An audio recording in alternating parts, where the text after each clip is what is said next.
बच्चे आपका FM subject is paper 6A of 50 marks. अब पूरे 100 नंबर के पेपर में एमसीक्यू की वेटेज क्या है? 30। तो एफएम में 50 मार्क्स के हिसाब से एमसीक्यू की वेटेज क्या बन जाएगी? 50। वो एमसीक्यू कैसे आते हैं जरा देखिएगा। एक केस स्टडी आएगी जिसमें 5 क्वेश्चंस होंगे, 2 मार्क्स ईच के। तो कितने मार्क्स की केस स्टडी हो गई? 10 मार्क्स की। उसके बाद अलग अलग इंडिपेंडेंट एमसीक्यूज होंगे, 2 + 2 + 1। लास्ट वाला MCQ will carry 1 mark. Accordingly आपके 15 मार्क्स के एमसीक्यू यहां कवर हो गए। और डिस्क्रिप्टिव सेक्शन जो है वो आपका बनता है 35 मार्क्स। अब 35 मार्क्स में question number 1 which will be compulsory, 3 question of 5 marks each, कितना बन गया? 15 मार्क। उसके बाद question number 2, question number 3, question number 4। इन तीन में से एनी 2 अटेम्प्ट करने हैं, और ये तीनों 10 मार्क्स ईच के होंगे। ठीक है जी। अब 10 मार्क्स ईच के हैं और लास्ट वाला प्योर थ्योरी है। ठीक है जी। थ्योरी में भी 4 + 4 + 2 करके ऐसे थ्योरी पूछ ली जाती है। तो बचा क्या? 2 और 3। अब 2 और 3 में 10 मार्क का एक तो ये भी हो सकता है कि 10 मार्क का न्यूमेरिकल, ये पॉसिबिलिटी है। या 6 मार्क्स का न्यूमेरिकल 4 मार्क्स की थ्योरी, 8 मार्क्स का न्यूमेरिकल 2 मार्क्स की थ्योरी, या 6 + 4 में दोनों ही न्यूमेरिकल बना दिए, 5 + 5 करके दोनों न्यूमेरिकल बना दिए।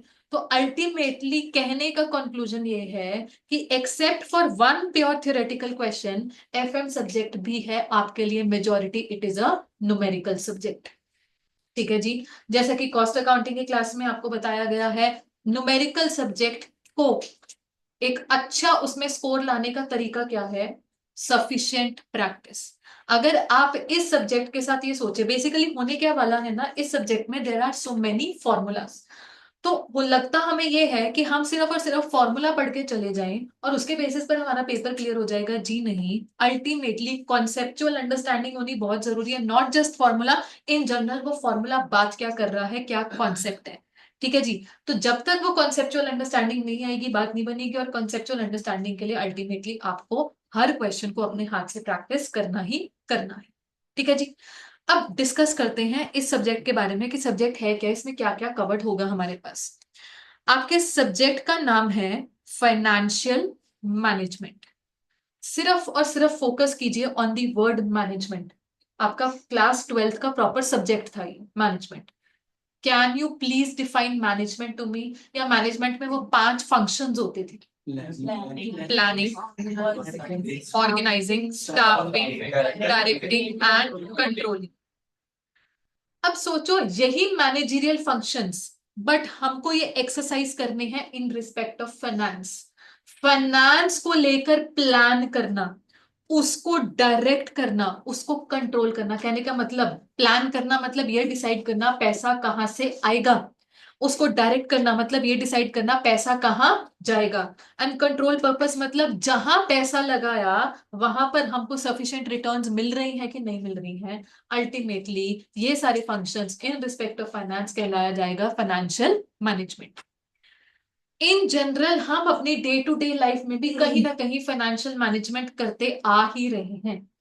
बचपन में कुछ पॉकेट मनी मिलती थी, कुछ अलाउंस मिलता है, आप घर से बाहर निकलते हैं, कुछ ना कुछ आपकी पॉकेट में पैसे रखवा दिए जाते हैं, जी होने चाहिए 100 रुपए 10 रुपए। आप चलो आजकल तो यूपीआई का जमाना है, तो बट इसमें भी ये बोला जाता है ना, बैंक बैलेंस कुछ तो होना चाहिए।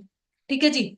अब सोचो आपकी इन जनरल बचपन में भी प्लानिंग चला करती थी, इतनी मेरे को पॉकेट मनी मिलनी है, इसमें से मैंने अपने कुछ अपने फ्रेंड्स को बर्थडे पार्टी की ट्रीट भी देनी है, रक्षाबंधन आ रहा है तो बहन चिल्लाएगी उसको भी कुछ गिफ्ट देना है जी, एंड ना जाने क्या क्या। फिर ये भी प्लानिंग होती थी, जरा ध्यान से सुनना। हमारे घर में गेस्ट आते हैं, हम उनको नमस्ते कहने नहीं जाते, पर बाय बाय कहने जरूर जाते हैं, क्योंकि पैसे मिलेंगे। और वो पैसों को लेकर भी लड़ाई होती है, मम्मी कहते हैं नहीं मैं अपने पास रखूंगा, आप कहेंगे नहीं पैसे तो उन्होंने हमें दिए, मासी ने तो हमें दिए, मैं रखूंगी। ये भी तो होता है। सो अल्टीमेटली आप लोग तो करते ही आ रहे हैं। जो आपकी फैमिलीज के ब्रेड विनर्स हैं उनका तो कितने सालों से चला हुआ है। अब जो लोग बोलते हैं, हमारे पेरेंट्स लोग का एक बड़ा कॉमन डायलॉग है, पैसे पेड़ पे लगते हैं।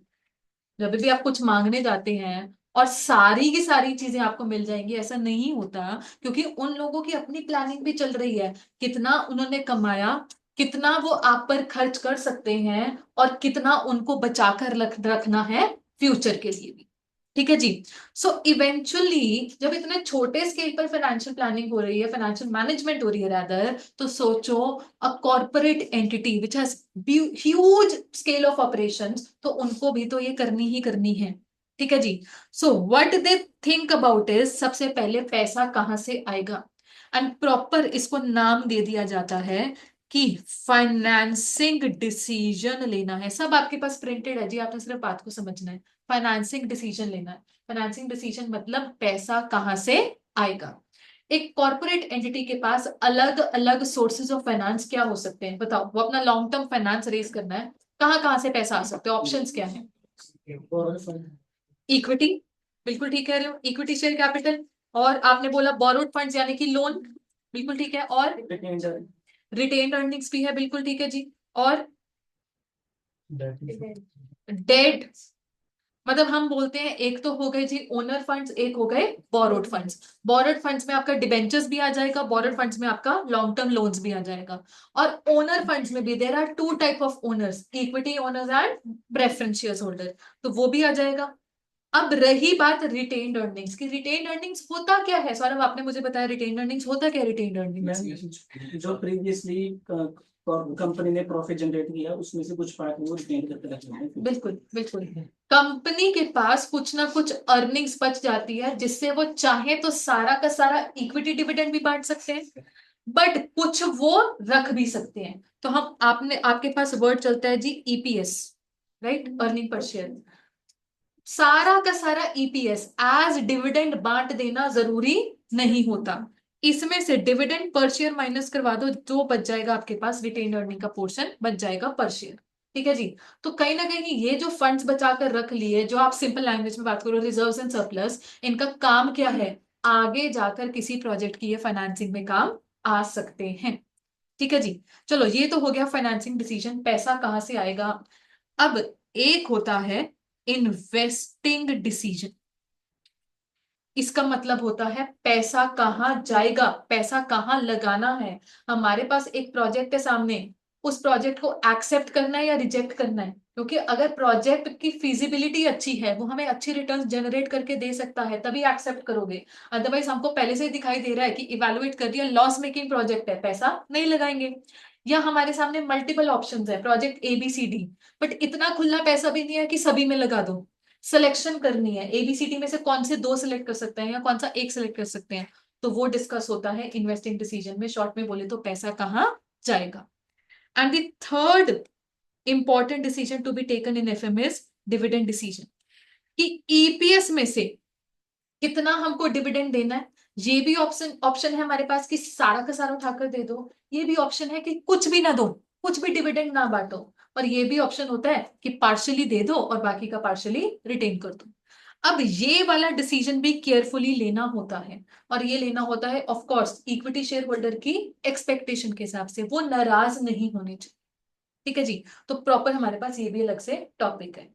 ये बोला जाता है कि 3 मेन डिसीजंस जो ये हैं FM के, ये तीनों डिसीजंस आपस में इंटरडिपेंडेंट या इंटर रिलेटेड है। थ्योरी क्वेश्चन आपसे पूछ लिया जाता है how they are dependent on each other. सोचो फाइनेंसिंग डिसीजन का मतलब क्या था, क्या डिसाइड करना है, पैसा कहां से आएगा। अब एक तो ये भी चीज है कि जब तक आपके सामने आपको ये नहीं पता कि प्रोजेक्ट के ऑप्शंस क्या क्या हैं, मुझे प्रोजेक्ट के लिए 20 लाख चाहिए या 40 लाख चाहिए या 4 करोड़ चाहिए, तब तक हम ये वाला डिसीजन भी कैसे ले लें कि amount in the first place कितनी है जो रेस करनी है। 4 लाख रेस करना है तो अलग डिसीजन बन सकता है, पर 4 करोड़ रेस करना है तो डिसीजन स्विच भी हो सकता है। तो फाइनेंसिंग डिसीजन डिपेंड हो गया इन्वेस्टिंग डिसीजन पर। अच्छा, अब ध्यान से देखिएगा। मान लीजिए आपने फाइनेंसिंग डिसीजन ले लिया, और मान लीजिए आपने डिसाइड किया कि best source of finance debentures. Debentures की आपको पर एनम कॉस्ट पड़ रही है 8%। अब जब इन्वेस्टिंग डिसीजन लिया जाएगा, आप ये सोचेंगे उस प्रोजेक्ट में पैसा लगाया जाए जहां पर कम से कम इस कॉस्ट ऑफ फाइनेंसिंग 8% की रिकवरी तो हो ही रही है।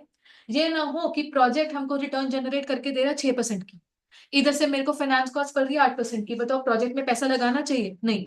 तो ऐसे प्रोजेक्ट में पैसा लगाना है जहां पर कम से कम फाइनेंस कॉस्ट तो कवर हो ही रही। ठीक है जी।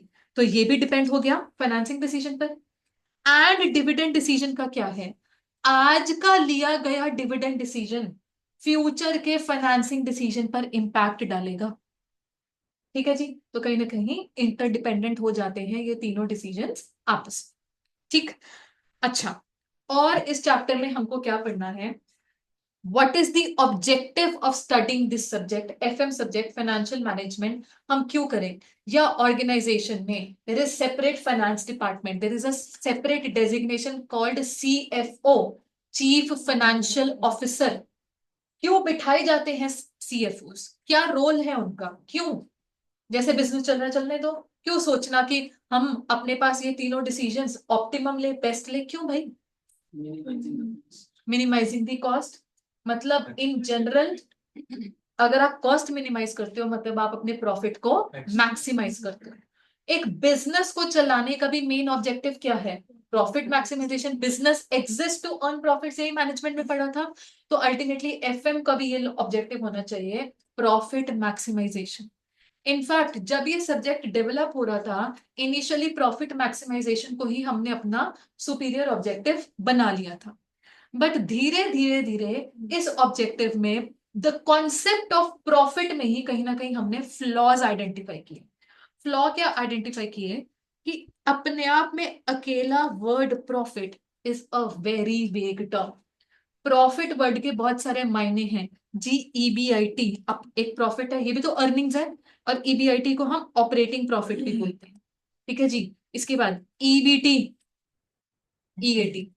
तो अगर मैं बोल दूं मैंने प्रॉफिट कमाया 10%, वो 10% क्या है? प्रॉफिट बिफोर टैक्सेस है, आफ्टर टैक्सेस है, या वो क्लियर कट ऑपरेटिंग प्रॉफिट ही है? कोई क्लैरिटी नहीं है। अकेला वर्ड प्रॉफिट कुछ क्लैरिफाई नहीं कर सकता। This term in itself is very very vague.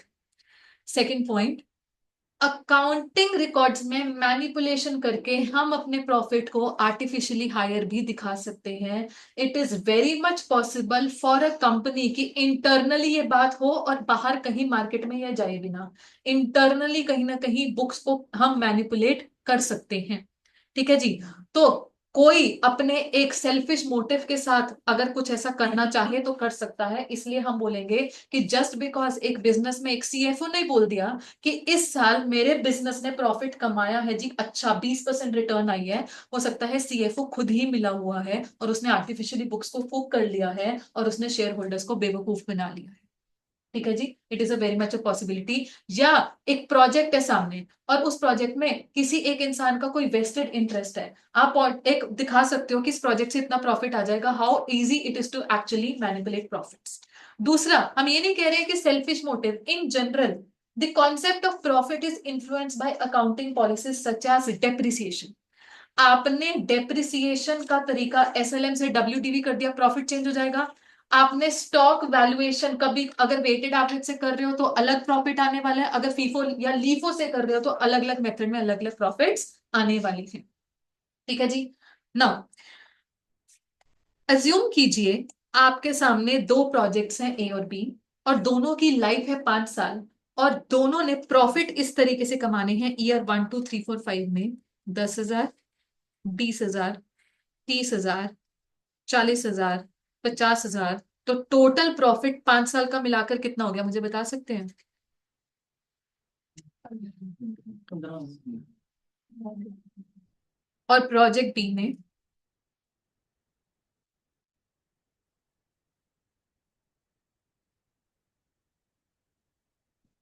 इधर भी टोटल प्रॉफिट 150 है। Going by profit maximisation objective मैंने दोनों प्रोजेक्ट्स में बोल दिया I am neutral between these two, दोनों में से कोई भी उठा लो।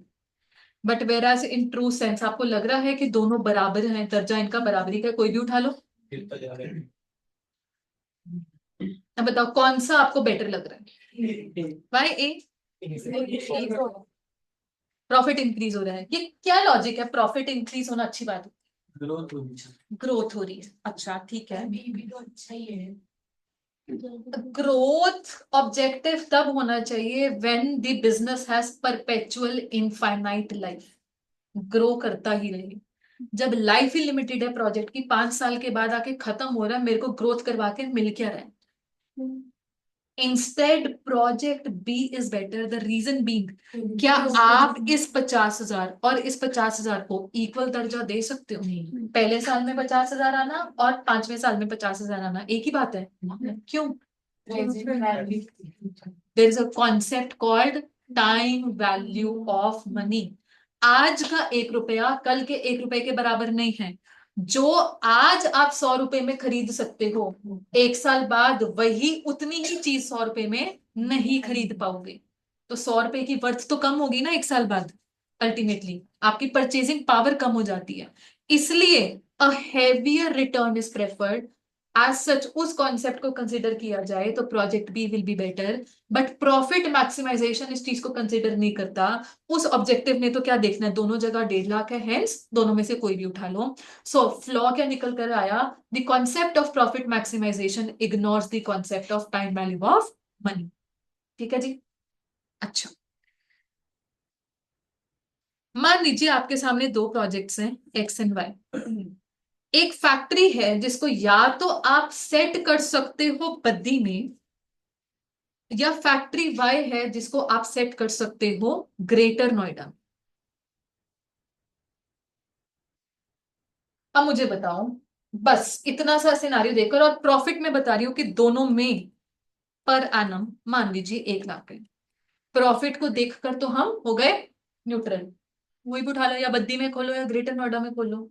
बट वैसे अगर आपसे पूछा जाए, वो बद्दी में खोजना ज्यादा ठीक है क्योंकि वहां पे वो जगह सस्ती है।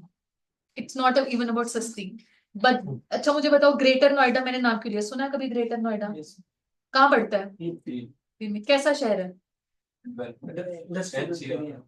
वहां पर जाना रहना सेफ्टी पॉइंट ऑफ व्यू से, सेफ्टी पॉइंट ऑफ व्यू से यूपी है। रैंडमली किसी भी चौक पे कभी भी गोलियां चल रही हैं, कभी भी लाठियां बज रही हैं। हाँ जी। मतलब इट्स नॉट अबाउट कि प्लेस की यूपी में ऐसा कुछ है, बट ग्रेटर नोएडा अपने आप में थोड़ा सा क्राइम वाला एरिया, वहां पे कभी भी कुछ भी हो सकता है। अच्छा चलो ग्रेटर नोएडा में एग्जांपल हटा देती हूँ, इन जनरल मैं बोलूं जब वहां पे तो पॉसिबल ही नहीं है। मैं इंटरनेशनल जाऊं, मैं इंटरनेशनल जाती हूँ कि for example I have an option of setting up operations in Japan versus setting up operations in Syria. अब बताओ, जापान बेटर है? सीरिया में क्या है? क्यों सीरिया नहीं? वहां पे तो राइट्स ही चलने हैं। तो there is a risk, risk वाली बात है। रिस्क का मतलब चल गया तो काम चल गया, अदरवाइज चांसेस ये भी है कि लाख रुपए का प्रॉफिट, क्या जो स्ट्रक्चर है वो भी बॉम्ब ब्लास्ट हुआ और खत्म। ठीक है जी। सो बेसिकली भले ही सीरिया प्रोजेक्ट से चल पड़ा तो आ जाएगा प्रॉफिट, बट चलने को लेकर ही तो रिस्क हो गया। ठीक है। अगेन प्रॉफिट मैक्सिमाइजेशन जो ऑब्जेक्टिव है वो इस चीज को इग्नोर करके चलता है। उसने बोल दिया दोनों जगह से एक्सपेक्टेड प्रॉफिट 1 लाख है, दोनों जगह को लेकर हम न्यूट्रल है, कुछ भी सिलेक्ट कर लो। तो उसने कहीं ना कहीं रिस्क फैक्टर को इग्नोर कर दिया। ठीक है जी। अब ये तो हम बोल रहे हैं कि profit maximization should not be the objective, इसमें हमने 4-5 कमियां ही निकाल दी। तो फिर एफएम फिर भी क्यों पढ़ रहे हैं? What is the superior objective then that? Wealth. Wealth मतलब किसकी वेल्थ? शेयर होल्डर्स की वेल्थ। अल्टीमेट ओनर्स कौन है कंपनी के? Share holders. जो उन्होंने शेयर्स होल्ड किए हुए हैं उनकी वैल्यू, मार्केट वैल्यू मैक्सिमाइज होनी चाहिए। तो वेल्थ मैक्सिमाइजेशन को हम वैल्यू मैक्सिमाइजेशन भी बोल देते हैं। आप अल्टीमेटली बिजनेस को इस तरीके से चलाएं, अपने डिसीजन इस हिसाब से लें कि शेयर होल्डर खुश रहे और जो उसके शेयर्स की वैल्यू है वो मार्केट में बढ़ती रहे। अल्टीमेटली जो जो आपने फ्लॉ निकाले वो वेल्थ मैक्सिमाइजेशन में आके खत्म हो जाते हैं। पहला फ्लॉ, प्रॉफिट वर्ड वेग था। क्या वेल्थ या मार्केट वैल्यू का कॉन्सेप्ट वेग है? मार्केट वैल्यू एक ही चलती है जी, क्लियर कट है ये। क्या मार्केट वैल्यू को इंटरनली इजीली, मैं वर्ड इजीली बोल रही हूँ, इजीली मैनिपुलेट किया जा सकता है? नहीं किया जा सकता। मैनिपुलेट हो सकती है मार्केट वैल्यू, स्पेकुलेटिव एक्शन हो सकते हैं, कुछ ना कुछ ऊपर नीचे कर सकते हैं, बट वो इलीगल डेफिनेशन में चला जाता है। ठीक है जी, बट कहीं ना कहीं उसको लीगली हम जानबूझ के मैनिपुलेट नहीं कर सकते। क्या वैल्यू मैक्सिमाइजेशन या wealth maximization time value of money का ध्यान रखता है? जी बिल्कुल रखता है। शेयर होल्डर पढ़ा लिखा इंसान है, अगर आप उसके सामने प्रोजेक्ट ए और बी है, उसको पता है कि कंपनी को प्रोजेक्ट बी में इन्वेस्ट करना चाहिए, तो कहीं ना कहीं कंपनी भी शेयर होल्डर एक्सपेक्टेशन का ध्यान रखते हुए कंपनी बी में इन्वेस्ट करेगी। सोचो, कंपनी ने शेयर होल्डर की एक्सपेक्टेशन के खिलाफ कोई डिसीजन ले लिया, शेयर होल्डर की एक्सपेक्टेशन थी कंपनी बी सेलेक्ट करेगी, कंपनी ने सेलेक्ट कर लिया ए, तो होगा क्या? अल्टीमेटली शेयर्स की वैल्यू गिर जाएगी, शेयर होल्डर नाराज है, मतलब वो अब हमारा शेयर होल्डर नहीं रहेगा, वो अपने शेयर्स बेच देगा, ultimately market value will go down, wealth of share holders will go down, ultimately objective भी फेल हो जाएगा। तो ऑब्जेक्टिव को कंप्लाई करने के लिए टाइम वैल्यू ऑफ मनी का ध्यान भी रखना है। और सोचो, जब शेयर होल्डर को यह पता है सामने जापान प्रोजेक्ट का भी ऑप्शन था और सीरिया का भी ऑप्शन था, और कंपनी ने फिर भी सीरिया उठा लिया। सोचो, अगर मार्केट में खबर आ गई कंपनी ऑपरेशन एक्सपैंड कर रही है, कहां जा रही है, एक ऐसी जगह जहां पर बहुत ज्यादा रिस्क है, what will happen? Ultimately it will not reflect good on the market value, hence हमारा ऑब्जेक्टिव है वो फेल कर जाएगा। सो इवेंचुअली सीएफओ या फाइनेंस डिपार्टमेंट डिसीजन ही उस हिसाब से लेंगे ताकि हमारी मार्केट वैल्यू ऑफ शेयर्स जो है वो मैक्सिमाइज हो सके। ठीक होगी जी ये चीज?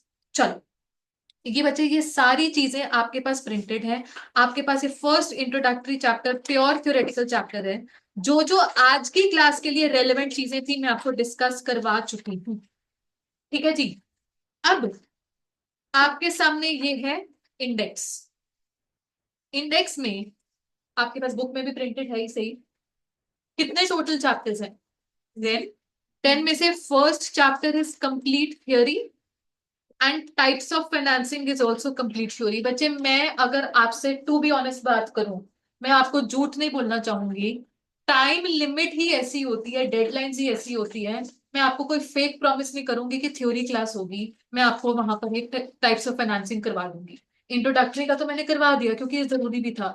टाइप्स ऑफ फाइनेंसिंग जब आप पूरी एफएम कर लेंगे, एक ऐसा चैप्टर है जो कि आप खुद से पढ़ेंगे तो तैयार हो जाएगा, बट देन अगेन ये मानते हुए कि एक प्योर थ्योरेटिकल क्वेश्चन आता है, उसको एज चॉइस छोड़ने के चांसेस होते हैं, तो बहुत ज्यादा बच्चे इतना थ्योरी के बारे में सीरियस नहीं होते। आप मुझसे एक इंपॉर्टेंट थ्योरी क्वेश्चंस की लिस्ट मांगेंगे, मैं आपको वो भी पकड़ा दूंगी, बट 2-3 घंटे लगाना वर्थ ही नहीं है, हमारे पास 2-3 घंटे बचते भी नहीं है सब्जेक्ट में। ठीक है जी, तो मैं आपकी तरफ से कोई फेक प्रॉमिस नहीं कर रही हूँ कि मैं इसकी कोई क्लास लगाऊंगी, टाइम मिल गया तो लगा लूंगी, टाइम नहीं बचा तो अनफॉर्चुनेटली नहीं लग पाएगी क्लास। आपको ये खुद के बेसिस पर ही सेल्फ कवरेज इसकी करनी है, खुद ही आपने इसको अपना कवर करना है। ठीक है जी, अच्छा, अब जो बच्चे यहाँ पर फाउंडेशन रूट से आ रहे हैं, आपने फाउंडेशन में पढ़ा होगा chapter time value of money, but मैं नहीं मानती अभी आता होगा, और वैसे भी कुछ बच्चे यहाँ पर डायरेक्ट एंट्री रूट से भी हैं, तो properly time value of money को हम डिस्कस करेंगे। आई थिंक 1.5 क्लास ही लगती है। It is not in your syllabus as such, ये तो वैसे भी सीए फाउंडेशन के सिलेबस में था, बट यहाँ पर डिस्कस करवाना इसलिए जरूरी है क्योंकि इसके यूसेज होती रहती है। ठीक है जी, तो ये भी डिस्कस किया जाएगा। तो इवेंचुअली न्यूमेरिकल कॉन्सेप्ट के साथ हमारे पास कितने लेक्चर्स बच जाते हैं, कितने हमारे पास चैप्टर्स बच जाते हैं बताओ? 7, 1 2 3 4 7। इन 7 चैप्टर्स मैं एक्सक्लूडिंग थ्योरेटिकल डिस्कशन, मैं 45 to 50 लेक्चर्स एक्सपेक्ट करके चल रही हूँ। ठीक है जी, जिसमें से हमारे पास 2 बड़े चैप्टर्स रहेंगे, इन्वेस्टमेंट डिसीजंस और मैनेजमेंट ऑफ वर्किंग कैपिटल। पर चैप्टर लगभग 10 क्लासेस 12 क्लासेस भी जा सकती हैं, बाकी सारे 4-4 5-5 क्लासेस में निपटने वाले चैप्टर्स हैं, मैक्सिमम 6 क्लासेस। ठीक है जी, सब्जेक्ट वैसे देखा जाए एफएम अपने आप में स्कोरिंग और छोटा सब्जेक्ट है, बट बात यही है कि जैसे ही एफएम खत्म हुआ और साथ में आई एसएम, अभी अंकिता मैम आपने देखी हुई ना, अंकिता मैम, उनका पढ़ाने का तरीके में मुझे एक चीज बेस्ट लगती है, जो वो आज पढ़ाती है ना, कल उनका ओरल टेस्ट नहीं, और फिर रिटन भी होता है। सोचो, ओरल टेस्ट भी है, रिटन टेस्ट भी है, तो एसएम इज दैट सब्जेक्ट जो कि एनीवे चलती हुई क्लासेस के साथ साथ आपको कवर करना ही करना है. There is no option to keep it pending. तो सोचो उस दौरान एफएम सब्जेक्ट पे डिवोट करने का टाइम नहीं होगा. तो मतलब एफएम सब्जेक्ट पर साथ के साथ ही काम करना है. इसके कोई बैकलॉग्स, कोई पेंडेंसी आपकी मेजर नहीं होनी चाहिए. अगर कहीं जाना पड़ता है, कुछ ऐसे रीजन आ जाते हैं, कुछ शादी वादी आ जाता है, एक पूरा चैप्टर स्किप हो गया, इंश्योर करो कि जनवरी मिड से पहले पहले, मतलब जब तक ये हमारे पास सब्जेक्ट चल रहा है उससे पहले पहले पे वो खत्म भी हो. ठीक है जी. चलो अब ध्यान से देखो. मैंने आपको 3 डिसीजंस बताए मेजर. तीन तीन डिसीजंस के नाम बताना. फाइनेंसिंग, इन्वेस्टमेंट और डिसीजन और डिविडेंड. हमारे पास फाइनेंसिंग डिसीजंस को लेकर ये कवरेज है. Basically cost of capital is also a part of it. ठीक है जी. ये 3 chapter will pertain to financing decisions. फिर इन्वेस्टमेंट डिसीजंस नाम का अलग चैप्टर है. फिर डिविडेंड डिसीजंस नाम का अलग चैप्टर है. वर्किंग कैपिटल मैनेजमेंट बहुत अच्छा चैप्टर है. इन जनरल ये बोला जाता है वर्किंग कैपिटल. बच्चे वर्किंग कैपिटल क्या होता है वैसे बताओ? Day to day operations. कहीं ना कहीं इसको लेकर भी सोचना पड़ता है कि कितनी वर्किंग कैपिटल रखनी है, वो पैसा कहां से आएगा. तो इसका प्रॉपर एक अपना चैप्टर है. And ratio analysis is something जो कि आपने क्लास 12th में भी किया होगा. क्या ये फाउंडेशन में भी था क्या सिलेबस में? नहीं था. ठीक है. बस क्लास 12th में तो किया है ना ये. एंड इसका 5 मार्क्स का क्वेश्चन तो है. वैसे तो सभी चैप्टर्स में आना है. रेशो एनालिसिस की मोर फ्रीक्वेंट वेटेज देखी गई है 5 मार्क्स की. तो कहीं ना कहीं ये चैप्टर भी हमारा होगा, टुवर्ड्स द एंड जाकर डिस्कस होगा. बट अपने आप में इजी एंड स्कोरिंग चैप्टर है. ठीक. आज हम स्टार्ट करने जा रहे हैं लीवरेजेस से. आपके पास बुक में पढ़ता है चैप्टर नंबर 4. चैप्टर नंबर 4 पर आ जाएंगे सभी लोग. लीवरेजेस.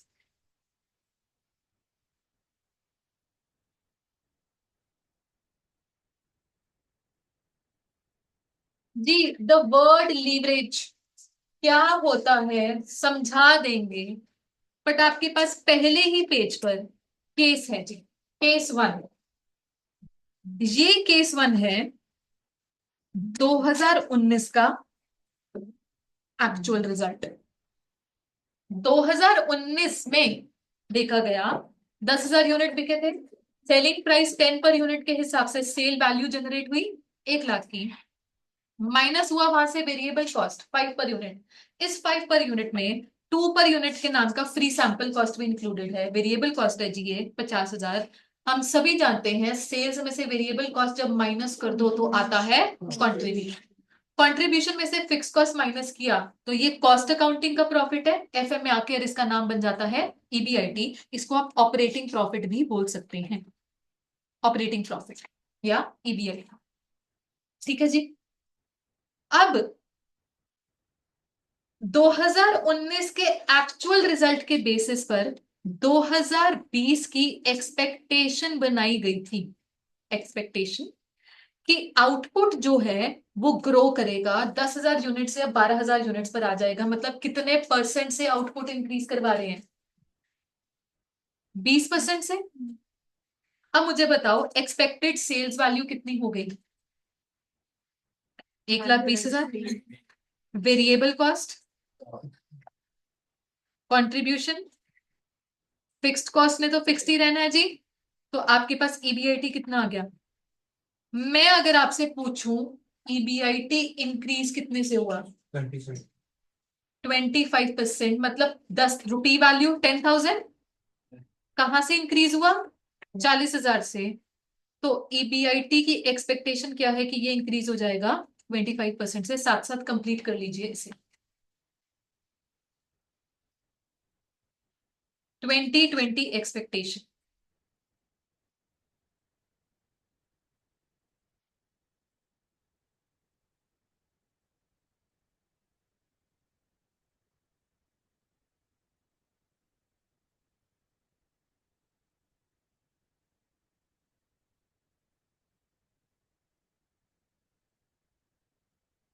हाँ जी. अब हम प्लॉट करने वाले हैं 2020 एक्चुअल. हम सभी जानते हैं 2020 में क्या हुआ था. कोविड आ गया था. लॉकडाउन लग गए थे. आउटपुट बढ़ने की बजाय फैक्ट्रियों के तो गिरे ही थे. जनवरी फरवरी वगैरह में जो बना पाए सो बना पाए। तो जो आउटपुट हमारा 2019 में 10,000 था, 2020 में असली में जाके वो सिर्फ 3,000 रह गया। तो आउटपुट डिक्लाइन हुआ। कितने से डिक्लाइन हुआ? 70% से। अब बताओ एक्चुअल सेल्स वैल्यू हाथ में कितनी आई? 30,000। Variable cost 15,000। Contribution, fixed cost 10,000 और ईबीआईटी कितना आया? 5,000। मुझे बताओ 2019 के एक्चुअल को कंपेयर करो 2020 के एक्चुअल से। ईबीआईटी गिरा है जी? कितने से गिरा है? 35,000 से। कहां से गिरा है? 40,000 से। तो ईबीआईटी में डिक्लाइन कितना आया? 40,000 हमारा 2019 का एक्चुअल ईबीआईटी था, 2020 में एक्चुअल 5,000। कितने से गिरा ईबीआईटी? 35,000 रुपीज से। कहां से गिरा? 40,000 से गिरा। तो what is the decline in EBIT? कितना? 87.5%। आप नोटिस करना जरा, जो आउटपुट चेंज है उतना ईबीआईटी चेंज नहीं है, थोड़ा सा बढ़कर है। अगर मेरा आउटपुट बढ़ रहा था 20% से तो ईबीआईटी बढ़ रहा था 25% से। अगर मेरा आउटपुट गिर रहा है 70% से, सो डिक्लाइन मेरा मोर देन 70, यहाँ पर 87.5% से डिक्लाइन। तो हम यहाँ पर बोल रहे हैं there is not a proportionate change in EBIT, there is a disproportionate change in EBIT, या रादर मैं वर्ड यूज करना चाहूंगी मैग्निफाइड इम्पैक्ट ऑन ईबीआईटी। जितने परसेंट से आउटपुट चेंज हो रहा है उससे कहीं मैग्निफाइड, मतलब उससे बढ़ाकर परसेंट से हमारा ईबीआईटी चेंज हो रहा है। ठीक है जी। मैं चाहूंगी आप सभी केस 2 कवर करें। केस 2। अब केस 2 क्या है कि देखिए एक सिमिलर कंपनी है, selling similar kind of product, but इसका कॉस्ट स्ट्रक्चर डिफरेंट है। क्या फर्क है जी? इसने भी, इसका भी सेलिंग प्राइस 10 पर यूनिट है, बट इसका वेरिएबल कॉस्ट पर यूनिट है ओनली 3। रादर फिक्स्ड कॉस्ट में ये केस 1 की तरह 10,000 तो इनकर कर ही रहे थे, एडिशनल 20,000 एडवर्टीजमेंट का कर रहे थे। तो फर्क क्या है कि केस 1 के पास एडवर्टीजमेंट कॉस्ट वेरिएबल थी, प्री सैंपल की कॉस्ट, इनके पास एडवर्टीजमेंट कॉस्ट फिक्स्ड। बट जब तक 10,000 यूनिट बेच रहे थे, ईबीआईटी तो ये भी सेम कमा रहे थे केस 1 की तरह, 40,000। ठीक है जी। अब सोचो, जब आउटपुट बढ़ा 20% से तो सेल वैल्यू कितनी आ गई? 1,20,000। Variable cost, contribution,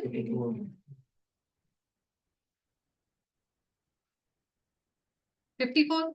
now what is the percentage increase in EBIT?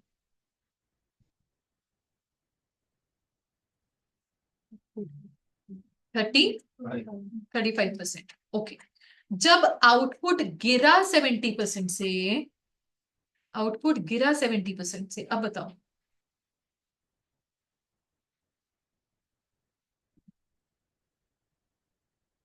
EBIT negative है, नेगेटिव 9,000।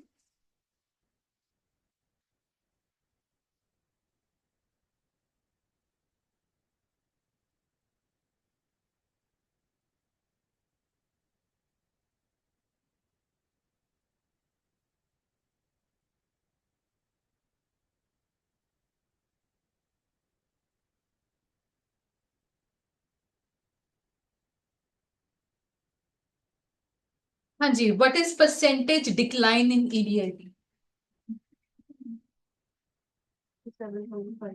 ना बच्चे 77.5 नहीं है, ध्यान से देखो। पॉजिटिव 40 से नेगेटिव 9 हो गया, तो कितने से गिरा? 49,000 से गिरा। कहां से गिरा? 40,000 से 122.5%। Decline in EBIT is 122.5%। Case 2 में भी देखिएगा डिस्प्रपोर्शनेट चीज चल रही है। जितने से आउटपुट चेंज हुआ उतने से ईबीआईटी नहीं चेंज हो रहा है, रादर उससे बड़ी परसेंटेज से चेंज हो रहा है। तो the word used here is magnification, that changes in EBIT have magnified impact as compared to changes in output। बताओ ये मैग्निफिकेशन वाली बात समझ में आ रही है? अच्छा, जब तक 10,000 यूनिट्स थे दोनों केस 1 और केस 2 ने रिजल्ट सेम दिया हुआ था, ईबीआईटी 40,000 ही था। बट जब चेंज आया तो ज्यादा मैग्निफाइड इंपैक्ट कौन से केस पर आया, केस 1 या केस 2? मतलब केस 1 में 20% से आउटपुट बढ़ा, ईबीआईटी कितने से बढ़ा? 25% में। और यहां पर भी 20% आउटपुट बढ़ा, बट ईबीआईटी कितने से बढ़ा? 35%। मतलब मैग्निफिकेशन कहाँ ज्यादा हो गई है? केस 2 में ज्यादा हो गई है। ज्यादा डिस्प्रोपोर्शनेट कहाँ हो गया? केस 2 में ज्यादा हो गया। सिमिलरली जब आउटपुट गिरा 70% से, केस 1 में ईबीआईटी डिक्लाइन हुआ 87.5 से, और 70% गिरने से केस 2 में हमारा ईबीआईटी कितना डिक्लाइन हो गया है? 122.5। अगेन मैग्निफिकेशन कहाँ ज्यादा है? केस 2 में है। अब ऐसा क्यों? जब तक 10,000 यूनिट चल रहे थे, दोनों सेम रिजल्ट दे रही थी, उसके बाद चेंजेस आने पर डिफरेंट रिजल्ट आए हैं। वाई? केस 2 में फिक्स्ड कॉस्ट ज्यादा है। ठीक है, ठीक है जी, वेरिएबल कॉस्ट कम भी थी, कोई बात नहीं। But eventually fixed cost by nature क्या है कि अगर आपके पास आउटपुट कम बिक रहा है, मतलब कंट्रीब्यूशन कम जनरेट होगी। अब उसी कम कंट्रीब्यूशन की जिम्मेदारी है फिक्स्ड कॉस्ट को कवर करवाने की। तो जहां पर मेरे पास कंट्रीब्यूशन ठीक ठाक आ रही थी 15,000, फिक्स्ड कॉस्ट भी तो कम ही था 10,000, तो वहां पर फिर भी थोड़ा बहुत ही सही पॉजिटिव में प्रॉफिट तो बच गया था। बट जहां पर आपने फिक्स्ड कॉस्ट बर्डन ही ज्यादा लिया हुआ है, वहां पर there are chances that contribution will not be enough to cover the fixed cost. Eventually आपकी फिक्स्ड कॉस्ट कुछ अनकवर्ड रह जाएगी, मतलब कंपनी लॉस में चली जाएगी। नेगेटिव ईबीआईटी मतलब लॉस ही है। ठीक है जी। सो इवेंचुअली ये बोला जाता है फिक्स्ड कॉस्ट का होना एक रिस्की चीज है। अगर फेवरेबल सिचुएशन है तो इसी फिक्स्ड कॉस्ट में आपको बढ़ चढ़ के फायदे भी करवाने हैं। सोचो, अगर फेवरेबल सिनारियो है, मेरे आउटपुट की ग्रोथ होती जा रही है, तो फिक्स्ड कॉस्ट अगर वो ईयर 1 में कवर्ड चल रहा था 30,000, तो मतलब ईयर 2 में भी यही 30,000 की अमाउंट कवर्ड ही चलेगी। आउटपुट ग्रो करेगा, एडिशनल कंट्रीब्यूशन ला कर देगा, फिक्स कॉस्ट ने तो उतना ही रहना है जी। तो जितनी एडिशनल कंट्रीब्यूशन है, क्लियर कट उतना ही एडिशनल प्रॉफिट भी बन जाएगा।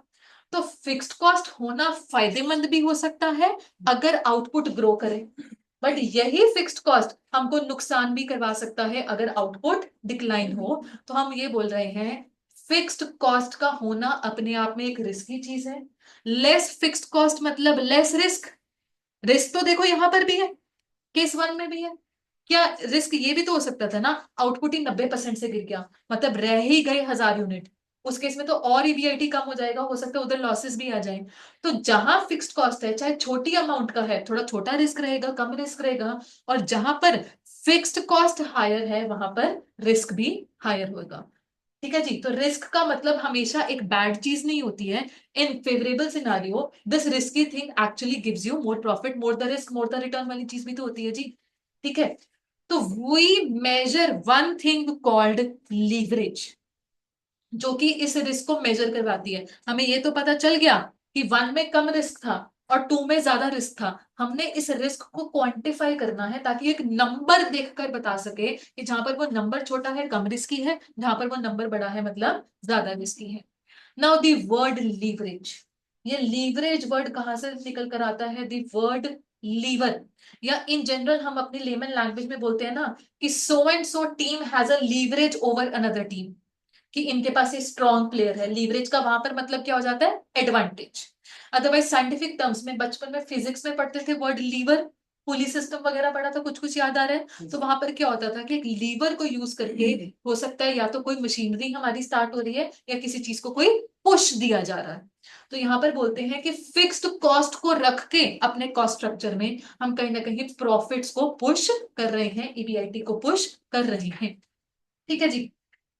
आपके पास ना लीवरेज का एक फॉर्मूला है, प्रॉपरली आगे सब कुछ प्रिंटेड मिलेगा जी। हम कॉन्सेप्ट यूज कर रहे हैं ऑपरेटिंग लीवरेज, जिसका फॉर्मूला है, सब प्रिंटेड आपके पास, don't worry, contribution divided by EBIT. मुझे बताइए, आपके पास इस सिनारियो में, इसको मैं बोल रही हूं हमारा ओरिजिनल सिनारियो, ओरिजिनल सिनारियो में कंट्रीब्यूशन कितनी थी बच्चे? 50,000।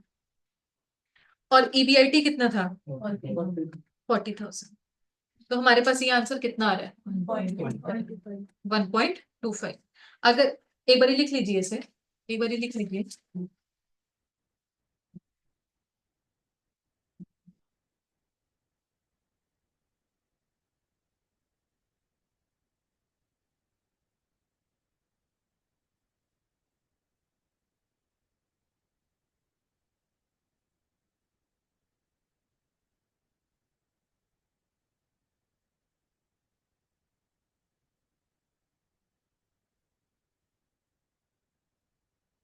हाँ जी, एक बार केस 2 में भी कैलकुलेट करके बताइए प्लीज।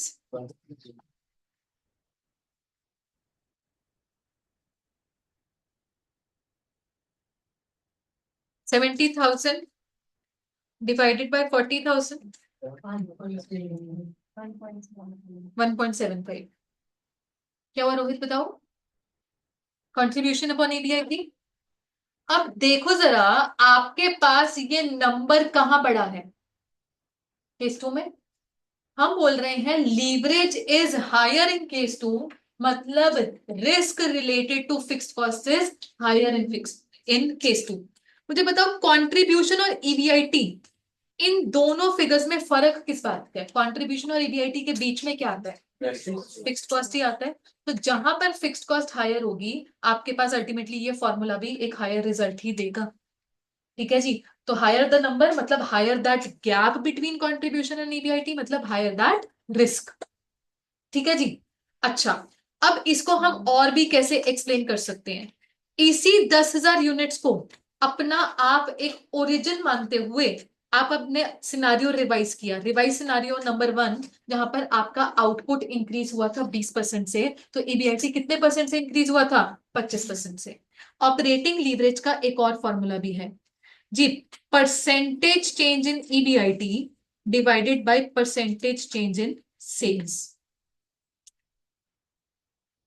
जब आपने percentage change in EBIT divided by percentage change in sales,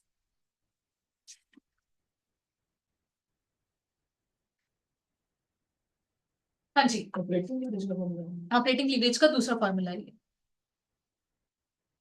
देखिएगा, आपके पास जब 12,000 यूनिट थे, तो मतलब आपकी सेल्स इंक्रीज हुई थी 20% से, और ईबीआईटी कितने परसेंट से इंक्रीज हुआ था? 25% से। मुझे बताओ ये कितना आ गया? 1.25।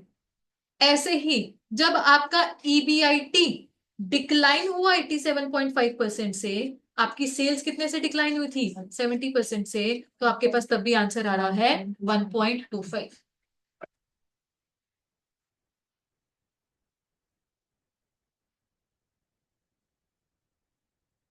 ठीक है जी।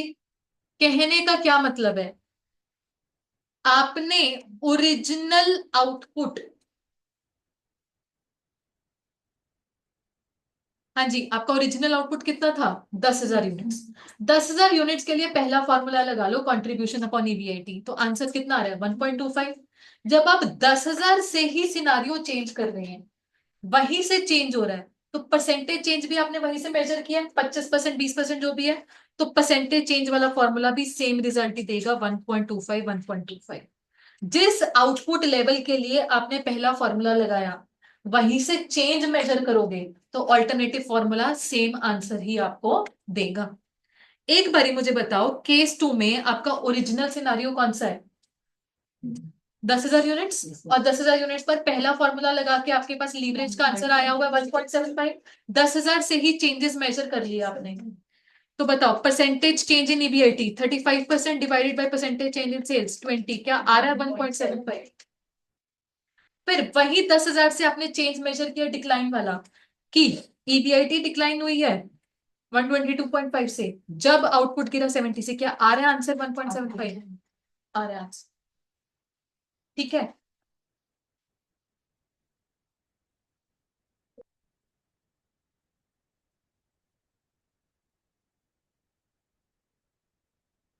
चलो, अब 1.75 क्या है ये परसेंटेज मतलब? It is a number, it is a measure, या टाइम्स बोल सकते हो। 1.75 टाइम्स हम बोल रहे हैं कि contribution is 1.75 times of EBIT. ठीक है। अच्छा, अब ये नंबर की सिग्निफिकेंस क्या है जरा ध्यान से सुनिएगा जी। लेटर से मेरे पास ऑपरेटिंग लीवरेज कंपनी ए में आ रही है 2 टाइम्स और कंपनी बी में आ रही है 10 times, and both the companies are dealing in similar product and इनके पास सिमिलर ग्रोथ अपॉर्चुनिटी भी है। लेट अस से economics is also favourable, economy is favourable मतलब आउटपुट ग्रोथ एक्सपेक्टेड है, नेक्स्ट ईयर आउटपुट मेरा 10% से बढ़ जाएगा। ठीक है जी। तो सोचो अगर मेरी सेल्स इंक्रीज होती है 10% से तो ईबीआईटी कितने परसेंट से इंक्रीज हो जाएगा इन बोथ दी कंपनीज। मेरे पास ऑपरेटिंग लीवरेज का एक ये भी तो फॉर्मूला है, क्या है, percentage change in EBIT upon percentage change in sales. अगर मेरी सेल्स इंक्रीज हो रही है 10% से और ऑपरेटिंग लीवरेज 2 है, मतलब मेरा ईबीआईटी कितने से इंक्रीज हो जाएगा, 20% से। वेराज कंपनी बी का ईबीआईटी कितने से इंक्रीज हो जाएगा, 100% से। ठीक है जी। अच्छा, लेट अस से अनफेवरेबल सिचुएशन है और हमें लग रहा है कि अगले साल मेरा आउटपुट 25% से नीचे गिरने वाला है, 25% से मेरा आउटपुट डिक्लाइन होगा, तो ईबीआईटी भी डिक्लाइन होगा। कंपनी ए की जिसकी लीवरेज 2 टाइम्स है उसका ईबीआईटी डिक्लाइन कितना होगा, operating leverage is equal to percentage change वाला फॉर्मूला लगाओ। अब आउटपुट डिक्लाइन है मेरा 25% से, बताओ परसेंटेज चेंज इन ईबीआईटी कितना आएगा, 50%। और कंपनी बी का ईबीआईटी कितने से गिरेगा, 250%, मतलब अच्छी खासी पॉजिटिव फिगर नेगेटिव में चली जाएगी, लॉसेस हो जाएंगे। So what is the significance of this measure, ये नंबर हमको क्या बताता है कि कंपनी हायर लेवल पर रिस्की है, इट इज मोर रिस्की और लेस रिस्की। ए और बी में से कौन सी कंपनी ज्यादा रिस्की है, बी। फेवरेबल सिनारियो में इसको फायदा भी बढ़ चढ़ के है, बट अनफेवरेबल सिचुएशन में इसको नुकसान भी बढ़ चढ़ के है, यही तो होता है रिस्क। वेरएस ए को भी रिस्क है बट थोड़ा कम है। कौन सी ऐसी सिचुएशन होगी जिसमें रिस्क ही नहीं होगा, जीरो रिस्क। जीरो रिस्क का मतलब जितने से आउटपुट बढ़ा उतने से ही ईबीआईटी बढ़ेगा, एग्जैक्ट 15% से आउटपुट बढ़ा 15% से ही ईबीआईटी बढ़ेगा। वो कौन सा सिनारियो होगा जहां पे फिक्स्ड कॉस्ट जीरो होगी। एक बारी करके देखते हैं। लेटर से मेरे पास ओरिजिनल सेल्स वैल्यू 10,000 है और हमारा बिजनेस ऐसा है कि हम वेरिएबल कॉस्ट इनकर कर रहे हैं, कंट्रीब्यूशन आ रही है 4,000 की, बट फिक्स्ड कॉस्ट हमारे पास बिल्कुल भी नहीं है, यानी कि जो कंट्रीब्यूशन है वही ईबीआईटी है। ठीक है जी। अच्छा, अगर मेरे पास सेल्स इंक्रीज कर जाती है 15% से तो रिवाइज सेल वैल्यू कितनी होगी, 15,000। आउटपुट इंक्रीज होता है तो वेरिएबल कॉस्ट भी इंक्रीज होगी 15% से, कितनी हो जाएगी मुझे बता सकते हैं, 6900 है क्या ये, तो मुझे बताओ ये कितना आ गया, 4600। फिक्स्ड कॉस्ट कोई है नहीं तो ईबीआईटी भी बढ़ रहा है 40, ईबीआईटी भी हो गया 4600। आउटपुट बढ़ रहा था 15% से, मेरा ईबीआईटी भी 15% से ही बढ़ा है। तो हम बोलते हैं there is a proportionate increase, magnified impact नहीं आया जी, मैग्नीफाइड इंपैक्ट नहीं आया। अदरवाइज फिक्स्ड कॉस्ट होता तो जितने से आउटपुट बढ़े उससे कहीं ज्यादा परसेंटेज से ईबीआईटी बढ़ता, तो कहीं ना कहीं वो तो अच्छी बात थी ना। तो ये ना हो कि कंपनी जो है कुछ ज्यादा ही सेफ्टी जोन में चली जाए और फिक्स्ड कॉस्ट कुछ इनकर ही ना करे, उस केस में ऑपरेटिंग लीवरेज का measure contribution upon EBIT will be 1। तो जहां पर operating leverage is equal to 1 आ रही है मतलब company is not taking risk at all. अगर रिस्क ही नहीं लिया तो ठीक है, अनफेवरेबल सिचुएशन से तो बचा लिया अपने आप को, ज्यादा डैमेज नहीं होने दिया, बट कहीं ना कहीं फेवरेबल सिचुएशन में बढ़ चढ़ के फायदे भी नहीं मिलने वाले। ठीक है जी। तो ये है हमारा कॉन्सेप्ट ऑफ लीवरेज जो कि हम इस चैप्टर में पढ़ते हैं। आपके पास पेज नंबर 4.3 पर वन से नीचे तो नहीं जाएगा फिर it can be zero but वो नेगेटिव में जाएगा, नहीं नेगेटिव मतलब 0.0299 वाली उसमें नहीं जाएगा। It can be zero, negative में भी जा सकता है, 0 to 0.99 में नहीं जाएगा, नेगेटिव में चला जाएगा। अगर इन दी फर्स्ट प्लेस लेटर से मेरे पास कंट्रीब्यूशन पॉजिटिव है बट फिक्स कॉस्ट ज्यादा थे, ईबीआईटी एक नेगेटिव फिगर आ गई, सिनेरियो बनाएंगे अभी हम। वन है तो इसका मतलब ये है कि बिल्कुल भी रिस्क नहीं है। वन से नीचे 1 से नीचे जाएगी तो सीधा 0 और उसके नीचे नेगेटिव में जाएगी। का क्या मतलब है कि सिंपल सी बात है, contribution is not enough to cover the fixed cost. कराएंगे वो करवाएंगे। अच्छा, आपके सामने प्रॉफिटेबिलिटी स्टेटमेंट है।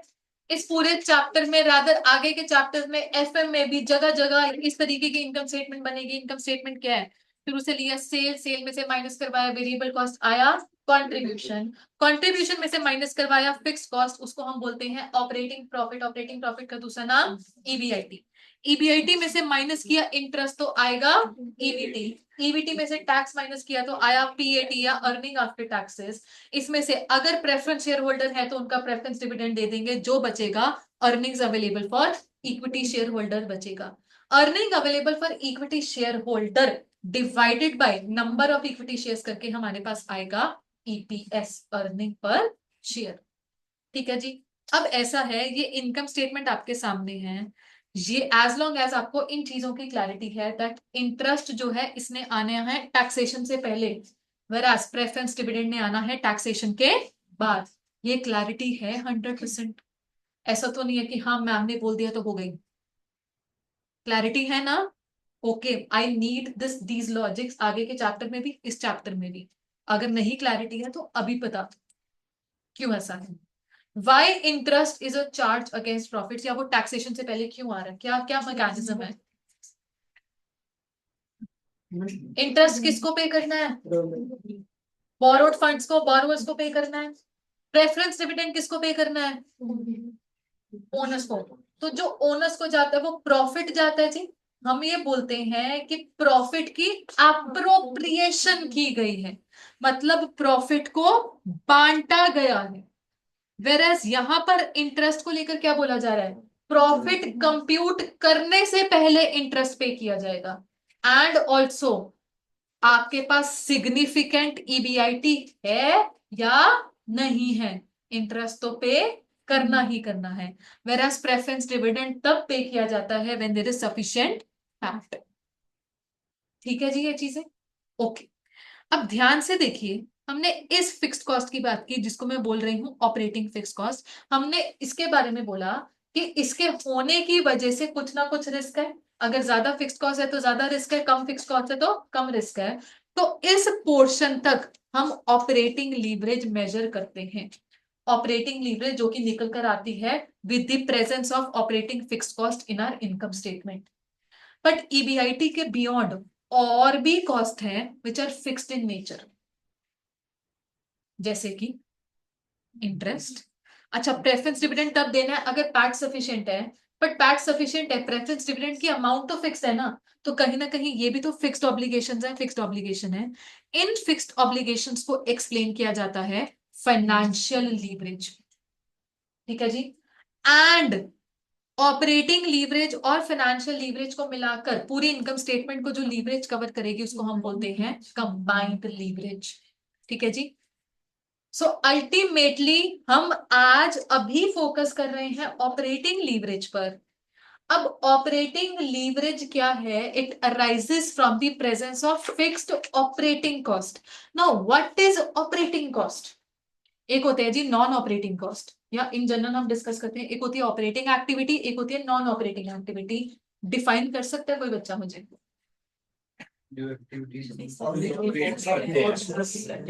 हम बोलते हैं जो main revenue generating activity of the business है वो होती है ऑपरेटिंग एक्टिविटी। अच्छा, उसी से रिलेटेड जो मेन आपको खर्चे करने हैं वो बन जाएंगे ऑपरेटिंग कॉस्ट। फॉर एग्जांपल, यहाँ का एग्जांपल क्या बन जाएगा? Advertisement, rental, salaries. Apart from that there are non operating cost also. मतलब नॉन ऑपरेटिंग कॉस्ट मतलब revenue rental cost is an operating cost बच्चे, factory rent. Rental income is an non operating income. हाँ जी, आप क्या बता रहे थे सर, बताओ। डेप्रिसिएशन तो ऑपरेटिंग ही है। कंपनी का मेन थोड़ी होता है, उससे वो कॉस्ट वगैरह हो। डेप्रिसिएशन ऑपरेटिंग, अब कंपनी डेप्रिसिएशन अगर ना हो, मतलब अगर डेप्रिसिएशन ना हो मतलब हमारे पास चलाने को मशीनरी नहीं है, प्लांट नहीं है, इक्विपमेंट नहीं है, कैसे काम होगा? Operating. Interest basically what is the difference between operating and non operating, मतलब आपका अगर वो रेवेन्यू जनरेशन का हिस्सा नहीं है, still it is an incidental cost that you are going to incur. For example goodwill written off, goodwill written off क्या है ये, नॉन ऑपरेटिंग है। ठीक है जी। इंटरेस्ट पे, मुझे बताओ इंटरेस्ट पे करना हर तरीके के बिजनेस के लिए जरूरी ही जरूरी है? प्रेफरेंस डिविडेंड पे करना हर बिजनेस के लिए जरूरी ही जरूरी है? नहीं है जी। हम ये बोलते हैं ultimately, again focus on the word revenue generating, revenue generating activity जो है उसके लिए कोई किया गया खर्चा है वो बन जाएगा operating. Apart from that other activities भी होती हैं, फॉर एग्जाम्पल लोन लेना, वो अदर एक्टिविटी बन गई, it is not the revenue generating activity. Loan लेना ना लेना वो एक फाइनेंस वाला एंगल है, तो ये बन जाएगा नॉन ऑपरेटिंग। ठीक है जी। इसके अब हम बोलते हैं इंटरेस्ट को हमने नॉन ऑपरेटिंग में डाल दिया, इंटरेस्ट के बाद टैक्सेशन भी नॉन ऑपरेटिंग में ही जाएगा, प्रेफरेंस डिविडेंड सब नॉन ऑपरेटिंग में जाएगा। ऑपरेटिंग मतलब जो आपके पास बिजनेस चलाने के लिए जरूरी खर्चे हैं। ठीक है जी। तो salaries, all salaries and wages, चाहे डायरेक्ट है चाहे इनडायरेक्ट है, आपके रेंटल्स, एडवर्टीजमेंट, आपका obviously material cost, even depreciation, सब इसमें हमारा आ जाएगा। शॉर्ट में बोलूं, कॉस्ट अकाउंटिंग में जो खर्चे आते हैं ना, direct material, direct labour, direct expense, उसके बाद कॉस्ट शीट रिकॉल करवाओ, फैक्ट्री ओवरहेड्स और ऑफिस एंड एडमिनिस्ट्रेशन और सेलिंग एंड डिस्ट्रीब्यूशन, जो तो वेरिएबल नेचर के वेरिएबल में, जो तो फिक्स नेचर के फिक्स्ड में। बट जो कॉस्ट अकाउंटिंग का प्रॉफिट है, ये तो आपको बताया था, वही तो ईबीआईटी में है। कहने का मतलब जो कॉस्ट अकाउंटिंग में कॉस्ट शीट में खर्चे आने वाले हैं, वही खर्चे हमारे वेरिएबल और फिक्स्ड के हिसाब से यहाँ पर आने वाले हैं।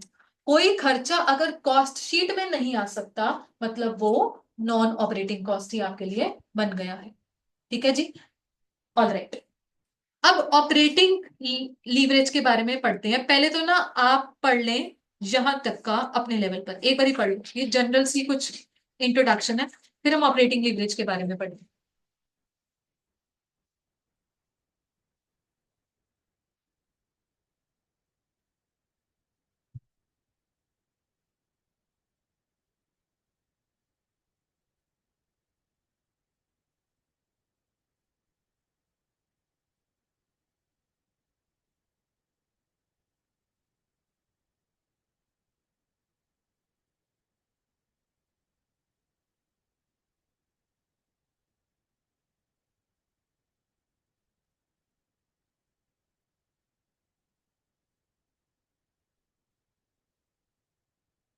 सैलरी फिक्स कॉस्ट होती है, सैलरी, वेरिएबल हो सकते हैं, तो चेंज भी देखो, हो सकते हैं। हाँ मतलब अगर वेरिएबल है तो वेरिएबल में डाल दोगे, अगर बट अगर फिक्स्ड है तो फिक्स्ड में, है तो ऑपरेटिंग की। वैसे सैलरीज, अगर वॉचमैन सैलरी है तो उसका आउटपुट बनने से क्या लेना देना, या कोई मैनेजर सैलरी है, सुपरवाइजर सैलरी है, अकाउंटेंट सैलरी है, फिक्स्ड ही होगी ना।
किसी चीज की फर्दर एक्सप्लेनेशन चाहिए तो पूछ सकते हैं।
हाँ जी, चलिए ऑपरेटिंग लीवरेज पर आ जाइए।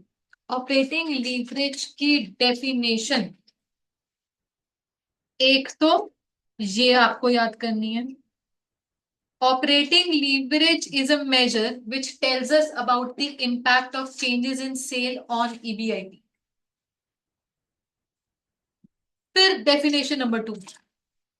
It may be defined as the firm's ability to use fixed operating cost to magnify the effect of changes in sales on its EBIT.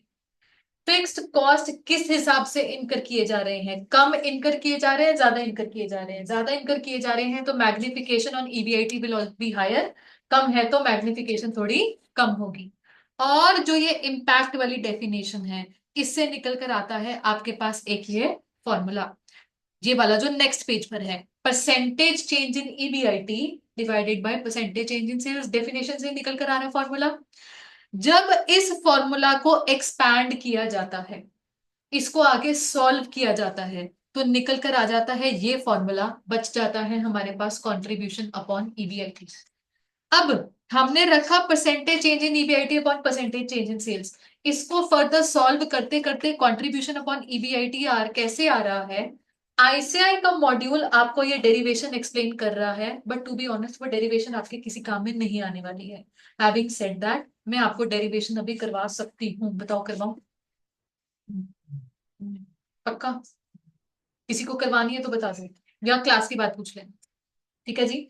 But मैंने आपको बता दिया ये इसको फर्दर सॉल्व कर करके ही हमारे पास आ रही है, ठीक है जी। ओके, अब ध्यान से देखिएगा, मेरे साथ साथ यहाँ पर रिमार्क्स लिखिए।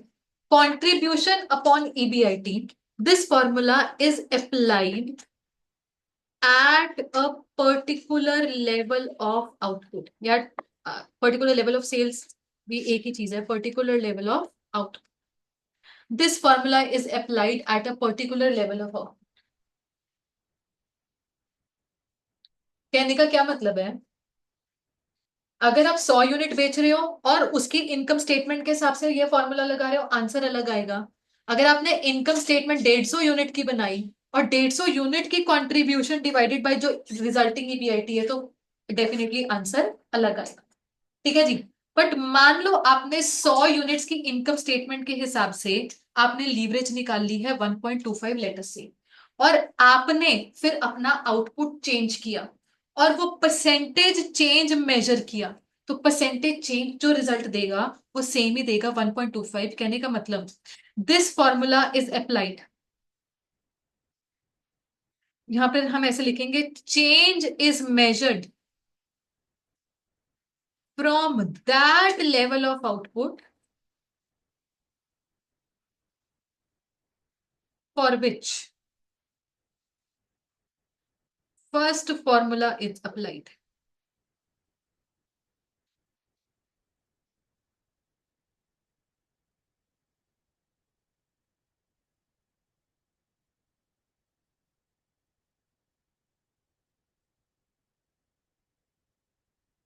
कहने का मतलब दोनों फॉर्मूला ने सेम आंसर देने, बट सेम आंसर के लिए कंडीशन क्या है कि जो आपका ओरिजिनल आउटपुट है उसके लिए आपने कंट्रीब्यूशन अपॉन ईबीआईटी लगाना है, यहीं से ही चेंज मेजर करोगे तो चेंज वाला फॉर्मूला, परसेंटेज चेंज वाला फॉर्मूला भी यही आंसर देगा, अगर यहीं से ओरिजिनल से ही चेंज मेजर करोगे। ये ना हो वो मेजरमेंट ऑफ चेंज वो परसेंटेज किसी और आउटपुट की आ रही है।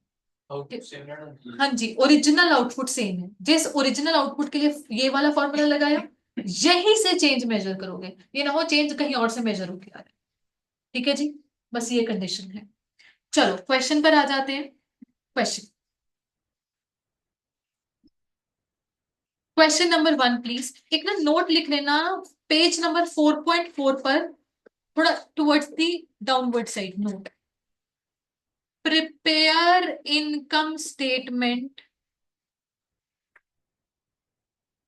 in all questions of this chapter if possible।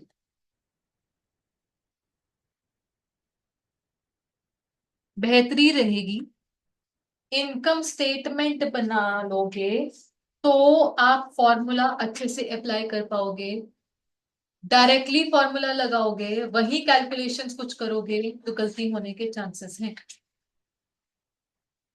चलो जी, क्वेश्चन नंबर 1 प्लीज।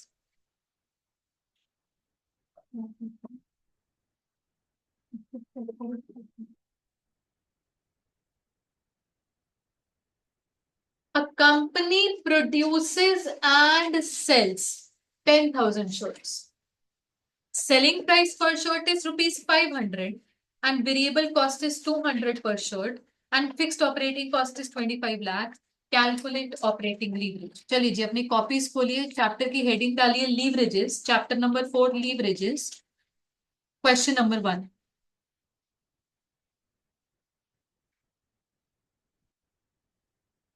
हाँ जी, इनकम स्टेटमेंट बनाएंगे।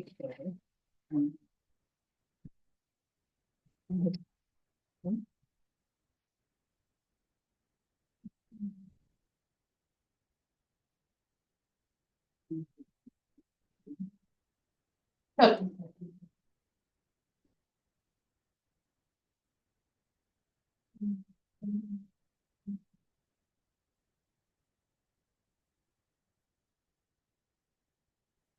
हाँ जी, इनकम स्टेटमेंट में सबसे पहले आएगी सेल्स। कितनी शर्ट्स है? 10,000। सेलिंग प्राइस कितना है? 500। तो सेल वैल्यू कितनी आ गई? 50 लाख। माइनस करोगे वेरिएबल कॉस्ट,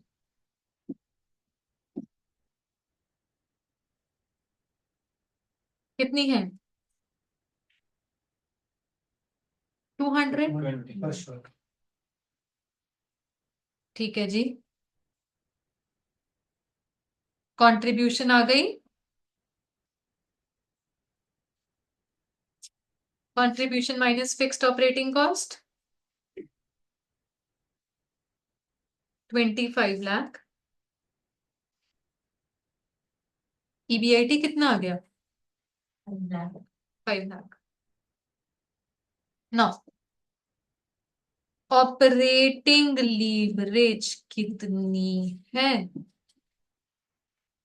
फॉर्मूला है कंट्रीब्यूशन अपॉन ईबीआईटी। हाँ जी, कंट्रीब्यूशन।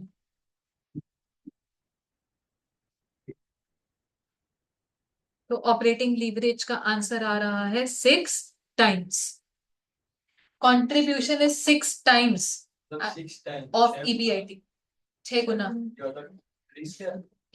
मतलब रिस्क की बात को लेकर देखा जाए तो हम ये बोल रहे हैं कि कंट्रीब्यूशन तो अपने आप में एक बड़ी फिगर थी, उसके मुकाबले ईबीआईटी थोड़ी छोटी फिगर ही रह गई है, तभी ये नंबर बड़ा आया है। तो इसका क्या मतलब है? कंट्रीब्यूशन और ईबीआईटी के बीच में फर्क किस बात का है? फिक्स्ड कॉस्ट का। कि फिक्स्ड कॉस्ट इतनी ह्यूज अमाउंट थी कि अच्छी खासी कंट्रीब्यूशन कवर थी, उसको खा गया फिक्स्ड कॉस्ट, ताकि ईबीआईटी मेरा छोटा नंबर है। ठीक है जी। अब ये 6 टाइम्स हमने जो कैलकुलेट किया, इसको कैलकुलेट करने का लॉजिक क्या है? सेकंड रिक्वायरमेंट में देखो जरा। सेकंड रिक्वायरमेंट में आपसे पूछा जा रहा है if sales are up by 10%, मतलब मेरा आउटपुट जो पहले 10,000 शर्ट्स बिक रहा था अब 11,000 शर्ट्स बिकेगा। What is the impact on EBIT? आपने रिवाइज्ड इनकम स्टेटमेंट नहीं बनानी है, हम परसेंटेज चेंज वाला फॉर्मूला अप्लाई करेंगे। अल्टीमेटली जब एक बिजनेस प्लानिंग कर रहा है, कुछ ये सोच रहा है, तो ये थोड़ी ना अच्छा आउटपुट 5% से बढ़ गया तो क्या होगा, 6% से बढ़ गया तो क्या होगा, इनकम स्टेटमेंट ही बनाते रह जाएंगे रिवाइज, ऐसा नहीं करेंगे। सीधा लीवरेज का नंबर सामने है, क्विकली एनालिसिस किया जा सकता है ईबीआईटी कितने परसेंट से हमारा चेंज होगा। देखिएगा सेकेंड रिक्वायरमेंट, आपने ऑपरेटिंग लीवरेज का परसेंटेज चेंज वाला फॉर्मूला रखा। Percentage change in EBIT upon percentage change in sales. हाँ जी, ऑपरेटिंग लीवरेज 6 टाइम्स थी, आपका परसेंटेज चेंज इन सेल्स कितना है? 10%। सो what is the percentage change in EBIT now?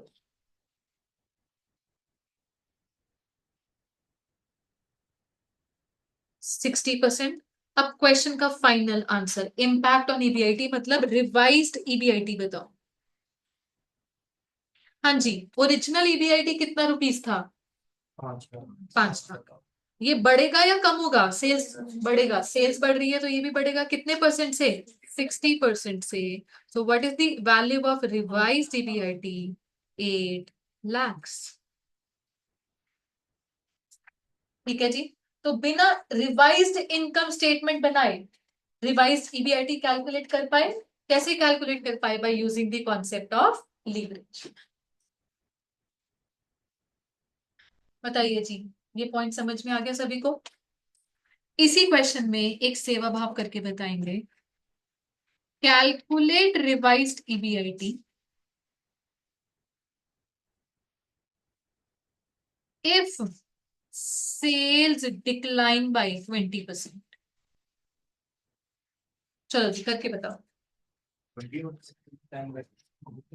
कितना कितना बता रहे हो? 120%। 120% से डिक्लाइन होगा, हाँ जी।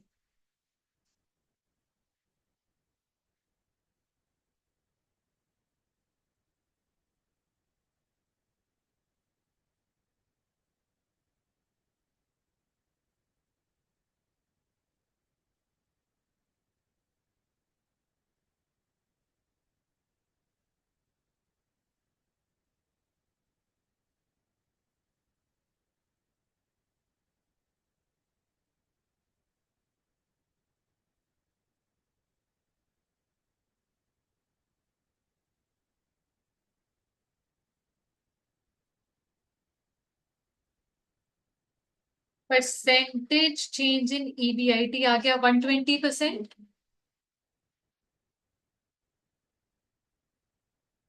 तो रिवाइज ईबीआईटी ओरिजिनल कितना था? 5 लाख माइनस 120%, गिर रहा है 120% से, तो -1 लाख। -1 लाख।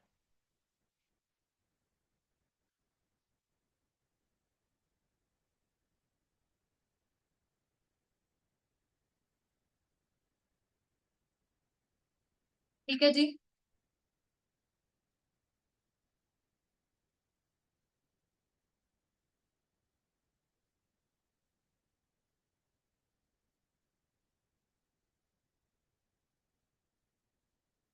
चलिए जी। ऑपरेटिंग लीवरेज का मेजर 6 होना वैसे एक बहुत रिस्की बात है। The number 6 is too higher number for a leverage. इसका क्या मतलब है कि अगर आउटपुट में चेंज आ गया सिर्फ और सिर्फ 20% का, तो हमारे ईबीआईटी में कितना चेंज आ गया? 120% का। आउटपुट सिर्फ 20% से गिरा, मेरा ईबीआईटी 120% से गिर जाएगा। मतलब अच्छा खासा positive EBIT will turn into negative EBIT, loss में आ जाएगी कंपनी। ठीक है, only with 20% decline in output. तो obviously 6 number is too high a number. एक बिजनेस को ये नंबर क्यों पता करना? Why do we need to calculate leverages? अब समझ में आ रहा है, थोड़ा थोड़ा आइडिया लग रहा है। अगर एक बिजनेस अपने आप को गुड इकोनॉमिक कंडीशंस में देखती है तो it will be okay with having a high number of operating leverage. But अगर एक कंपनी अपने आप को एनीवे देख उस सिनारियो में देख रही है जहां पर इसको रिसेशन एक्सपेक्टेड है, तो वहां पर अपना ये लीवरेज का नंबर कम रखना चाहिए। क्लियर है जी ये चीज? चलो क्वेश्चन नंबर 2 पर आ जाओ। क्वेश्चन नंबर 2,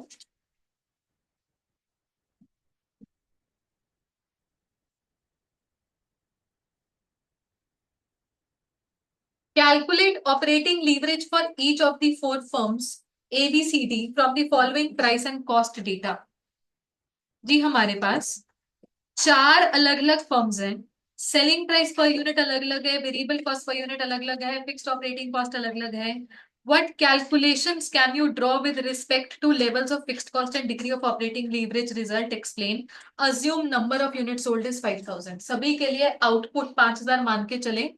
चारों फर्म्स की अपनी अलग अलग लीवरेज आएगी, वो कैलकुलेट करके बताएं। एक ही इनकम स्टेटमेंट में 4 कॉलम तैयार कर लेंगे जी। इनकम स्टेटमेंट बनाओ चारों फर्म्स के लिए, particulars firm A B C and D like this. Income statement बनाएं और ऑपरेटिंग लीवरेज का आंसर दें। चलिए जी काम करके बताएं।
हाँ जी, ईबीआईटी कैलकुलेट करने के बाद ऑपरेटिंग लीवरेज का फॉर्मूला लगाएं, कंट्रीब्यूशन अपॉन ईबीआईटी चारों फर्म्स में कितनी कितनी आ रही हैं बता देना। 7 2 3 और 1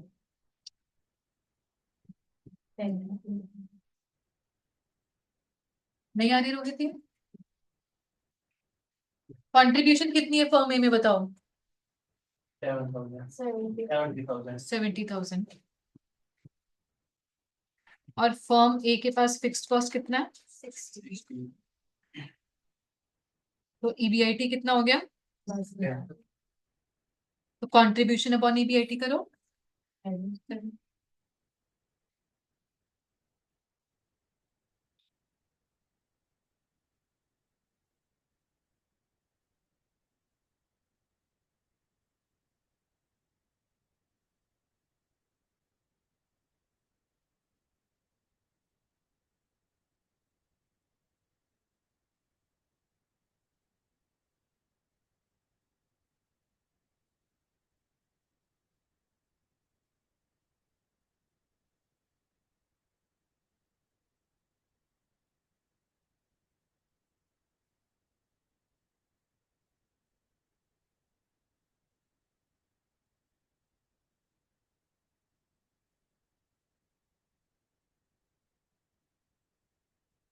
हाँ जी, सभी के पास आंसर आ रहा है 7 2 3 एंड 1। क्वेश्चन ने आपसे कमेंट भी मांगा है, व्हाट कैलकुलेशंस या conclusion can you draw, explain. मैं अभी रिस्क ज्यादा ले रहे हैं तो स्टेज पे शायद मुझे दूसरा होगा, आप स्टेज में है बिल्कुल, पहले तो फर्म डी के बारे में बोल दें। ये तो शायद इस पे तो अनलीवर्ड है, कहने का मतलब नो रिस्क। ठीक है जी, तो लिख लेंगे पर operating leverage does not exist. Firm D के केस में कमेंट है इट डज नॉट एग्जिस्ट, कोई रिस्क ही नहीं है, नो रिस्क नो लीवरेज। ठीक है जी, ओके। अब फर्म ए के बारे में हम क्या कह पाएंगे जरा देखिएगा।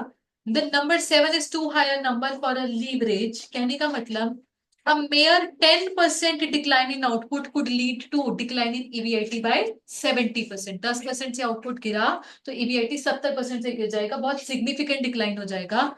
तो ये है highly levered firm, highly risky मतलब highly levered firm. And firm B and firm C के बारे में क्या कहेंगे? Moderately levered. इन्होंने ठीक ठाक रिस्क लिया हुआ है, ना बहुत कम ना बहुत ज्यादा, बस।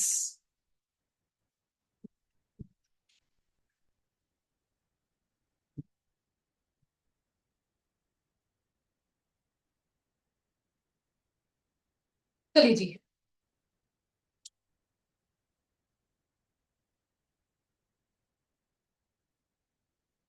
अब ना आपके पास कुछ एक एनालिसिस टेबल भी है, analysis of operating leverage on page number 4.4। यहाँ पर मेरे साथ साथ कवर करेंगे इसे। नो फिक्स्ड कॉस्ट का क्या मतलब है? ऑपरेटिंग लीवरेज का आंसर 1 आएगा, इसका मतलब operating leverage does not exist. Lower fixed cost का मतलब lower operating leverage, higher fixed cost का मतलब higher operating leverage. Higher operating leverage implies higher operating break even point. ये ब्रेक इवन पॉइंट के बारे में अभी आपको इलैबोरेट कर देते हैं। And lower operating leverage implies lower operating break even point. पहले यहां तक लिख लो।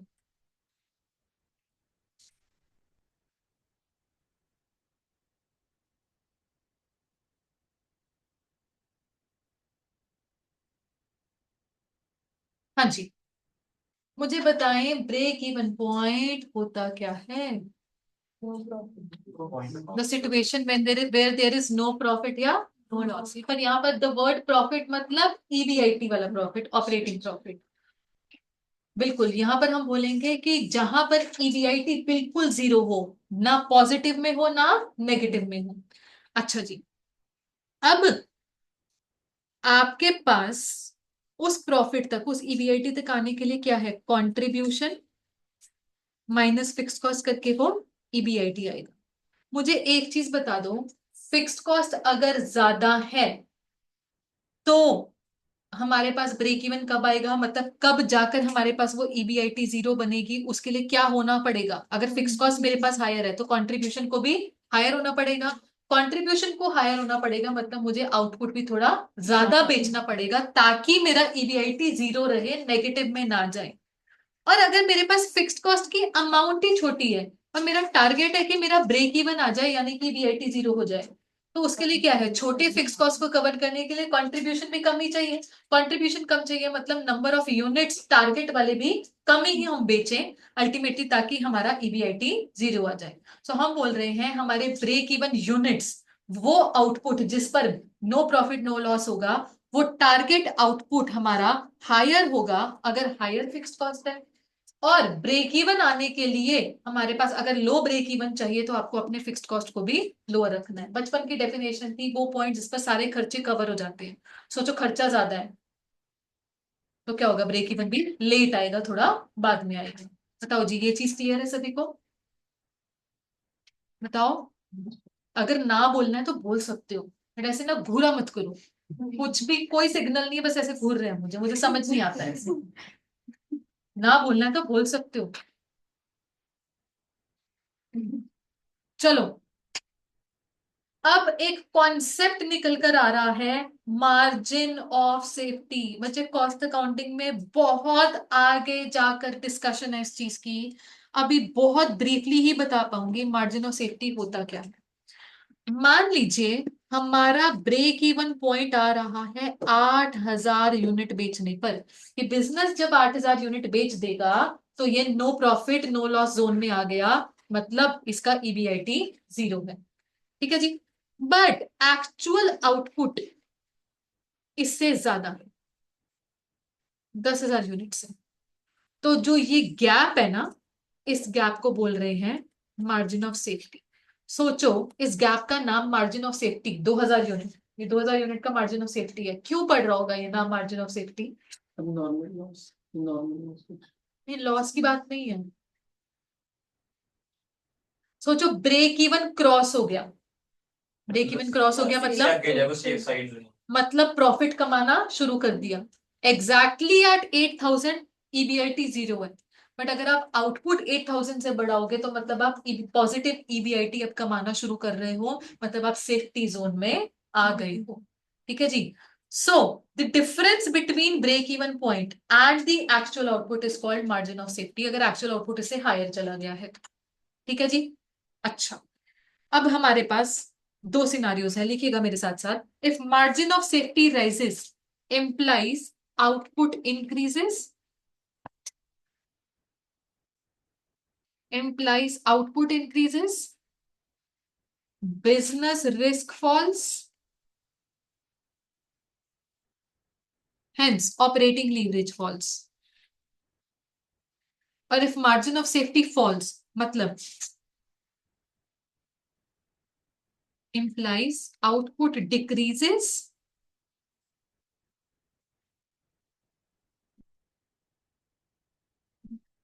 business risk increases, hence operating leverage also increases।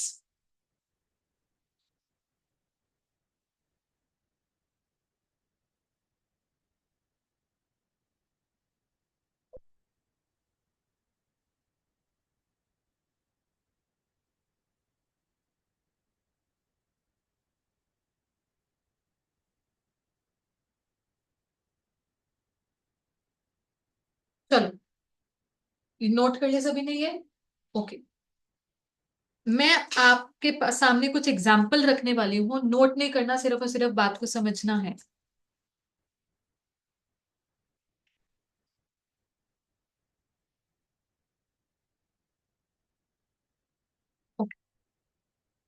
मान लीजिए per unit selling price is 10, per unit variable cost is 4, तो हमारे पास कंट्रीब्यूशन पर यूनिट कितनी आ जाती है? 6। अच्छा, मान लीजिए हमारे पास वैसे total amount of fixed cost being incurred is 60,000। ठीक है, ये इंफॉर्मेशन है। Now thing is, break even point calculate करने का फॉर्मूला, प्रॉपर फॉर्मूला होता है। वो फॉर्मूला अभी आपको सीखने की जरूरत नहीं है। कॉस्ट अकाउंटिंग में मार्जिनल कॉस्टिंग नाम का चैप्टर है, वहां पर आप प्रॉपरली इसे सीखेंगे ही सीखेंगे। But with the help of that formula मैं पता कर पा रही हूँ दैट ब्रेक इवन पॉइंट इस केस में आएगा 10,000 यूनिट। ठीक है जी, 10,000 यूनिट। एंड अभी आपको चलो प्रूफ भी कर देते हैं। मुझे बताओ, अगर हम exactly at break even point है, 10,000 यूनिट पर है, मुझे बताओ हमारे पास टोटल सेल वैल्यू कितनी है? 1 लाख। वेरिएबल कॉस्ट कितनी है? 40,000। कंट्रीब्यूशन कितनी आ रही है मेरे पास? Total contribution 60,000। मेरे पास फिक्स्ड कॉस्ट भी 60,000 है। आ गया मेरे पास ब्रेक इवन, ईबीआईटी 0 हो गया, मतलब ब्रेक इवन पॉइंट आ गया है। ठीक है जी, ओके। अब ये तो चलो ब्रेक इवन पॉइंट था, बट हम असली में 10,000 यूनिट बेच नहीं रहे हैं। हम तो असली में इससे आगे बढ़ चुके हैं, हम तो प्रॉफिट अच्छा खासा कमा भी रहे हैं। मान लो हम प्रॉफिट कमा रहे हैं 15,000 यूनिट बेचकर। मुझे बताओ फटाफट से कैलकुलेशन बताना। सेलिंग प्राइस पर यूनिट 10 है, 1.5 लाख। वेरिएबल कॉस्ट कितनी हो गई? 60,000। कॉन्ट्रीब्यूशन 90,000। अच्छा, और फिक्स कॉस्ट 60,000, और ईबीआईटी 30,000। मुझे ना इस आउटपुट लेवल के लिए ऑपरेटिंग लीवरेज का आंसर बता दो। कॉन्ट्रीब्यूशन 90,000, ईबीआईटी 30,000, तो आंसर आ रहा है 3 टाइम्स। ओके, मान लो हमारा आउटपुट जो है वो 20,000 यूनिट हो गया। What is the sale value? 2 lakh. 80,000 का variable cost, contribution 120, fixed cost ने उतना ही रहना है। और यहां पर ऑपरेटिंग लीवरेज का फॉर्मूला लगाया, कितना आ गया आंसर? 2 टाइम्स। जरा ध्यान से बात को देखो। अब मार्जिन ऑफ सेफ्टी कॉन्सेप्ट क्या है? मार्जिन ऑफ सेफ्टी क्या होता है? हम ब्रेक इवन पॉइंट के कितना ऊपर जा चुके हैं। मुझे बताओ यहां पर मार्जिन ऑफ सेफ्टी कितना है? 5,000 यूनिट्स। और यहां पर मार्जिन ऑफ सेफ्टी कितना है? 10,000। तो ये बोला गया, अगर मार्जिन ऑफ सेफ्टी बढ़ा, तो मार्जिन ऑफ सेफ्टी बढ़ने का मतलब हमारा आउटपुट ही बढ़ रहा है। हम सेफ्टी जोन में आगे चलते जा रहे हैं, मतलब हम अपना आउटपुट बढ़ा रहे हैं। सोचो, आउटपुट बढ़ेगा तो कंट्रीब्यूशन भी बढ़ेगी, बट फिक्स कॉस्ट ने तो उतना ही रहना है। मतलब फिक्स कॉस्ट की कवरेज को लेकर हम थोड़े से और सिक्योर होते जा रहे हैं। ठीक है जी, कहने का मतलब हमारा रिस्क फैक्टर कम होता जा रहा है। हेंस हम रिस्क को मेजर करने वाली लीवरेज को भी कम होता हुआ देख रहे हैं। तो जो भी आपने देखा क्वेश्चन में, उसमें आपके टेबल ने बोला if margin of safety rises, हमने उसका मीनिंग क्या लिखा? मार्जिन ऑफ सेफ्टी बढ़ने का मतलब आउटपुट का बढ़ना। आउटपुट बढ़ा तो अपने आप ही आपका रिस्क कम हो जाता है। रिस्क किस बात का? कि पता नहीं फिक्स कॉस्ट कवर हो पाएगी कि नहीं हो पाएगी। आउटपुट बढ़ रहा है तो डेफिनेटली फिक्स कॉस्ट का वो रिस्क जो है कम हो जाएगा। रिस्क कम हो जाएगा मतलब हमारा जो रिस्क मेजर करने के लिए हम लीवरेज निकालते हैं वो भी हमको कम होती हुई दिखाई दे रही है। ठीक है जी, इसी से हमारा वैसा वैसा रिवर्स केस बन जाता है। अगर मार्जिन ऑफ सेफ्टी कम हो गया, मार्जिन ऑफ सेफ्टी कम होने का मतलब आउटपुट कम है। आउटपुट कम है तो मतलब फिक्स्ड कॉस्ट की कवरेज को लेकर रिस्क बढ़ जाता है। रिस्क बढ़ गया तो लीवरेज का मेजर भी बढ़ जाएगा। बताओ जी, क्लियर होगी ये चीज? ओके। अब आपने ना यहां पर इस बॉक्स में, जो बॉक्स के नीचे एक जगह पर लिखना है, operating leverage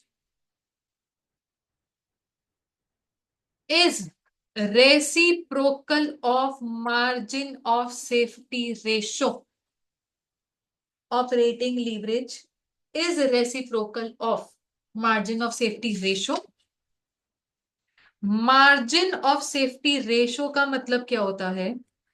margin of safety actual sales का कितना फ्रैक्शन है।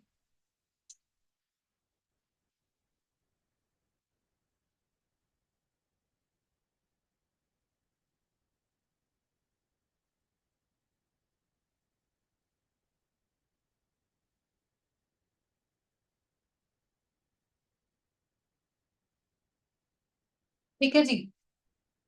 देखिएगा अगेन, अगर हमने पहले से किया हुआ था कॉस्ट अकाउंटिंग में मार्जिनल कॉस्टिंग चैप्टर, तो इस चीज को और अच्छे तरीके से मैं एक्सप्लेन कर पाती। इनफैक्ट मेरे सामने 4 बच्चे बैठे हैं जिन्होंने मार्जिनल कॉस्टिंग किया हुआ है, पर याद नहीं है, बिल्कुल याद नहीं है मार्जिनल कॉस्टिंग। ओके, कोई बात नहीं। स्टिल स्टिल मैं आपके साथ ना एक चीज डिस्कस करना चाहती हूँ, यहाँ पर ना स्पेस है तो एक और चीज भी लिख लो। Margin of safety in rupee value आता कैसे है? Profit divided by PV ratio करके। बाय द वे प्रॉफिट मतलब ईबीआईटी।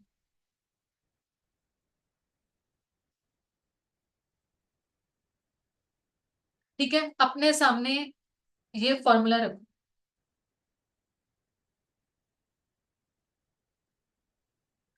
अगेन, ये कैसे बना फॉर्मूला, ये क्या चीज है, प्रॉपर मार्जिनल कॉस्टिंग में आएगा। अभी के लिए आपको मेरी बात माननी होगी कि हाँ जी, एमओएस इन रुपी का फॉर्मूला होता है profit divided by PV ratio. ठीक है जी, ओके।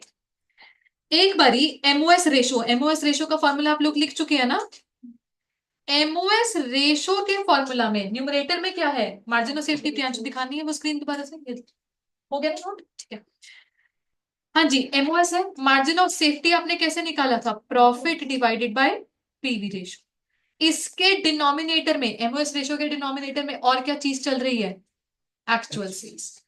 तो एक तरीके से यहां पर आ गया प्रॉफिट, अगेन प्रॉफिट मतलब ईबीआईटी, और actual sales multiplied by PV ratio. सोचो, sales multiplied by PV ratio, क्या? कंट्रीब्यूशन। इधर से ऑपरेटिंग लीवरेज का फॉर्मूला क्या है? Contribution upon EBIT. तो कह सकते हैं ऑपरेटिंग लीवरेज और मार्जिन ऑफ सेफ्टी रेशो एक दूसरे के रेसिप्रोकल हैं, they are inversely related to each other. और वही आपका कंक्लूजन भी था। इफ एमओएस इंक्रीजेस, कंक्लूजन क्या था? OL falls. If MOS falls, OL increases. वो conclusion by concept, by formula clear हो गया जी। तो आपको इस चैप्टर में बस ये चीज पता होनी चाहिए, दैट इज इट। बाकी की ये दोनों चीजें कॉस्ट अकाउंटिंग में कवर हो जाएंगी। ठीक है जी, चलो अब आगे के 3 cases. If operating leverage is more than 1, इसका ये मतलब है कि actual output is more than operating break even point.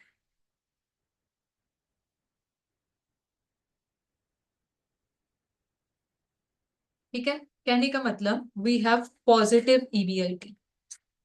If operating leverage is less than 1, इसका मतलब actual output is less than operating break even point.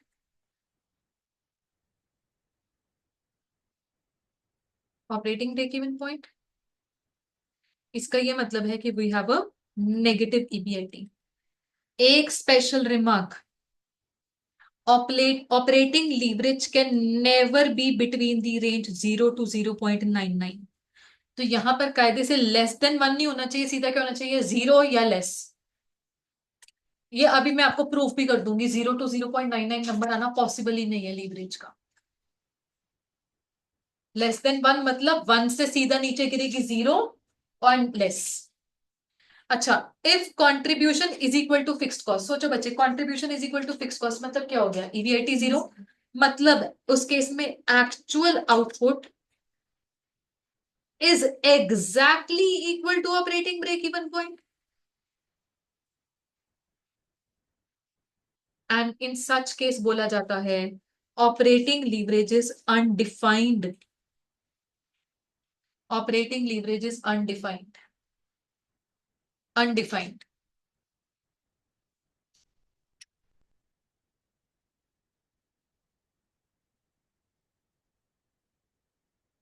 देखिएगा, ये तीनों केसेस में आपको डिस्कस करवा देती हूं।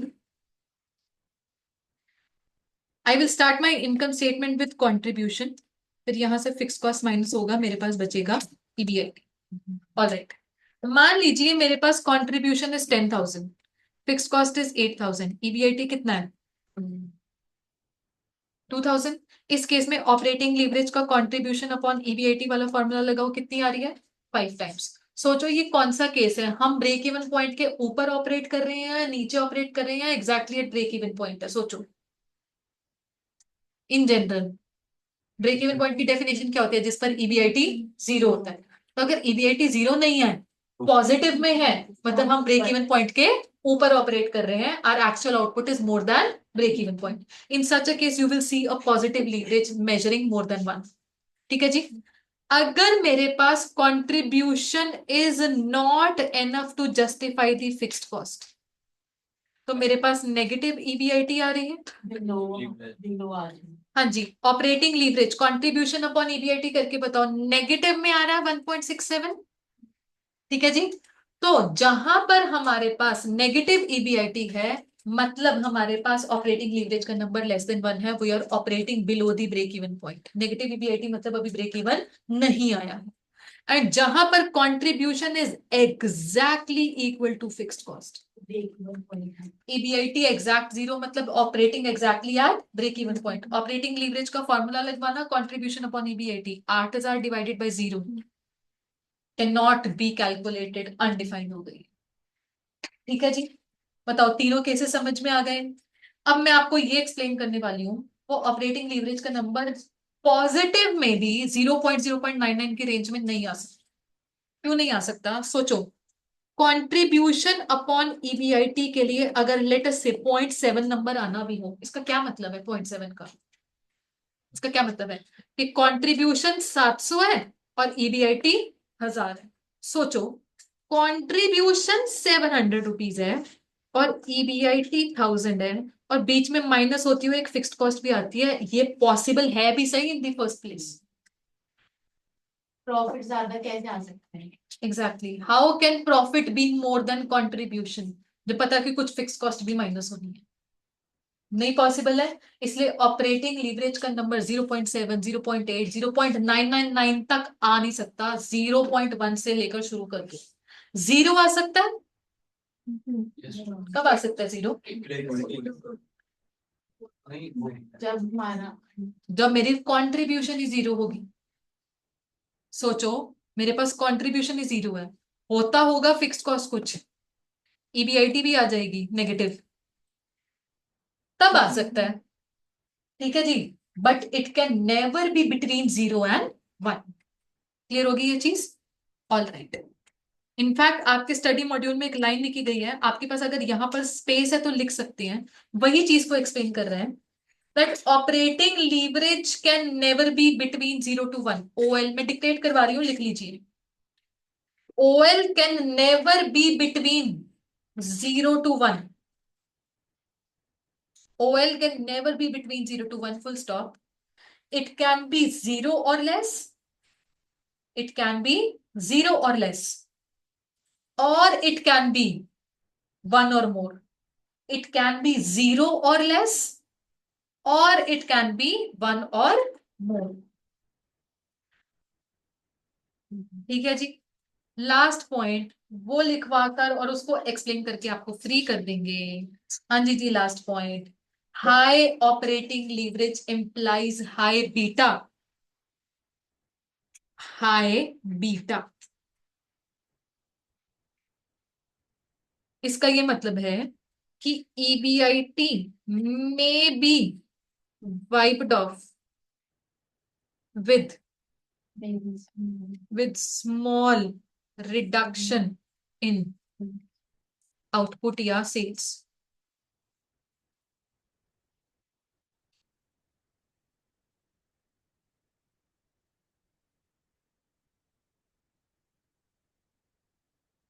आप में से कितने लोग हैं जो कि इन्वेस्ट करते हैं शेयर मार्केट? आप राहुल, आप लोग, आप लोग। ठीक है जी, ठीक है, ठीक है, ठीक है। What do we understand by the word portfolio? Portfolio का मतलब क्या होता है? डिफरेंट डिफरेंट शेयर्स लिए हुए डिफरेंट डिफरेंट कंपनी से टोटल सब होता है।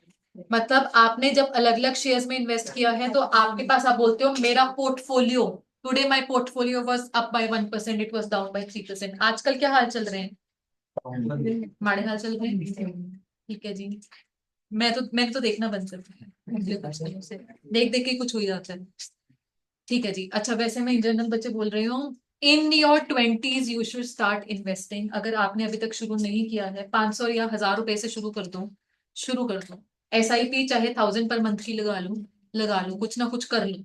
ठीक है जी। Because by the time actually आप अच्छा सा अर्न करना शुरू कर चुके हैं और आपको इन्वेस्टिंग की नॉलेज आ गई है, believe me it will do wonders for you. If you are able to start investing in your 20s, तभी आप 40s में अपनी रिटायरमेंट के बारे में सोच सकते हैं। वरना तो चले जाएंगे हम 50-60 की उम्र तक भी काम कर रहे हैं, बट होता है ना, जल्दी रिटायर भी तो होना है। जिंदगी भी तो जीनी है, घूमने भी तो जाना है। उसके लिए you need to have good retirement fund also ना। अच्छे खासी जब वेल्थ जनरेट हो चुकी है तभी रिटायर हो गए, तो वेल्थ कैसे जनरेट होगी?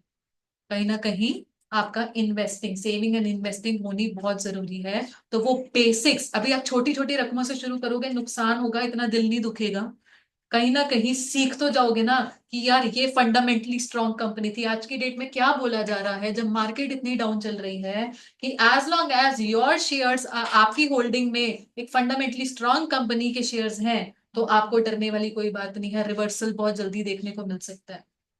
ठीक है जी, तो कोई डरने वाली बात नहीं होती। सो मेरी बात को सुन लो, and also diversify your portfolio. मतलब पैसा हमारा शेयर्स में तो लगा ही हुआ है, ठीक है जी।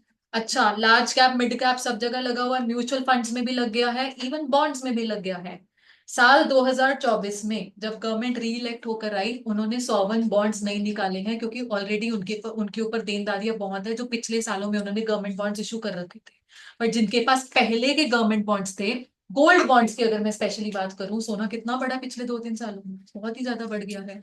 तो कहीं ना कहीं जब मैं अपना पोर्टफोलियो देखती हूँ किसी किसी दिन, मेरा दिल इतना ज्यादा भी नहीं दुखता है, बिकॉज आई हैव डाइवर्सिफाइड। जिस दिन शेयर्स गिर रहे हैं गोल्ड ऊपर जा रहा है, शेयर्स ऊपर जा रहे हैं तो गोल्ड नीचे गिर रहा है, तो थोड़ा बैलेंस ही चलता है मेरे पास। I am okay with it.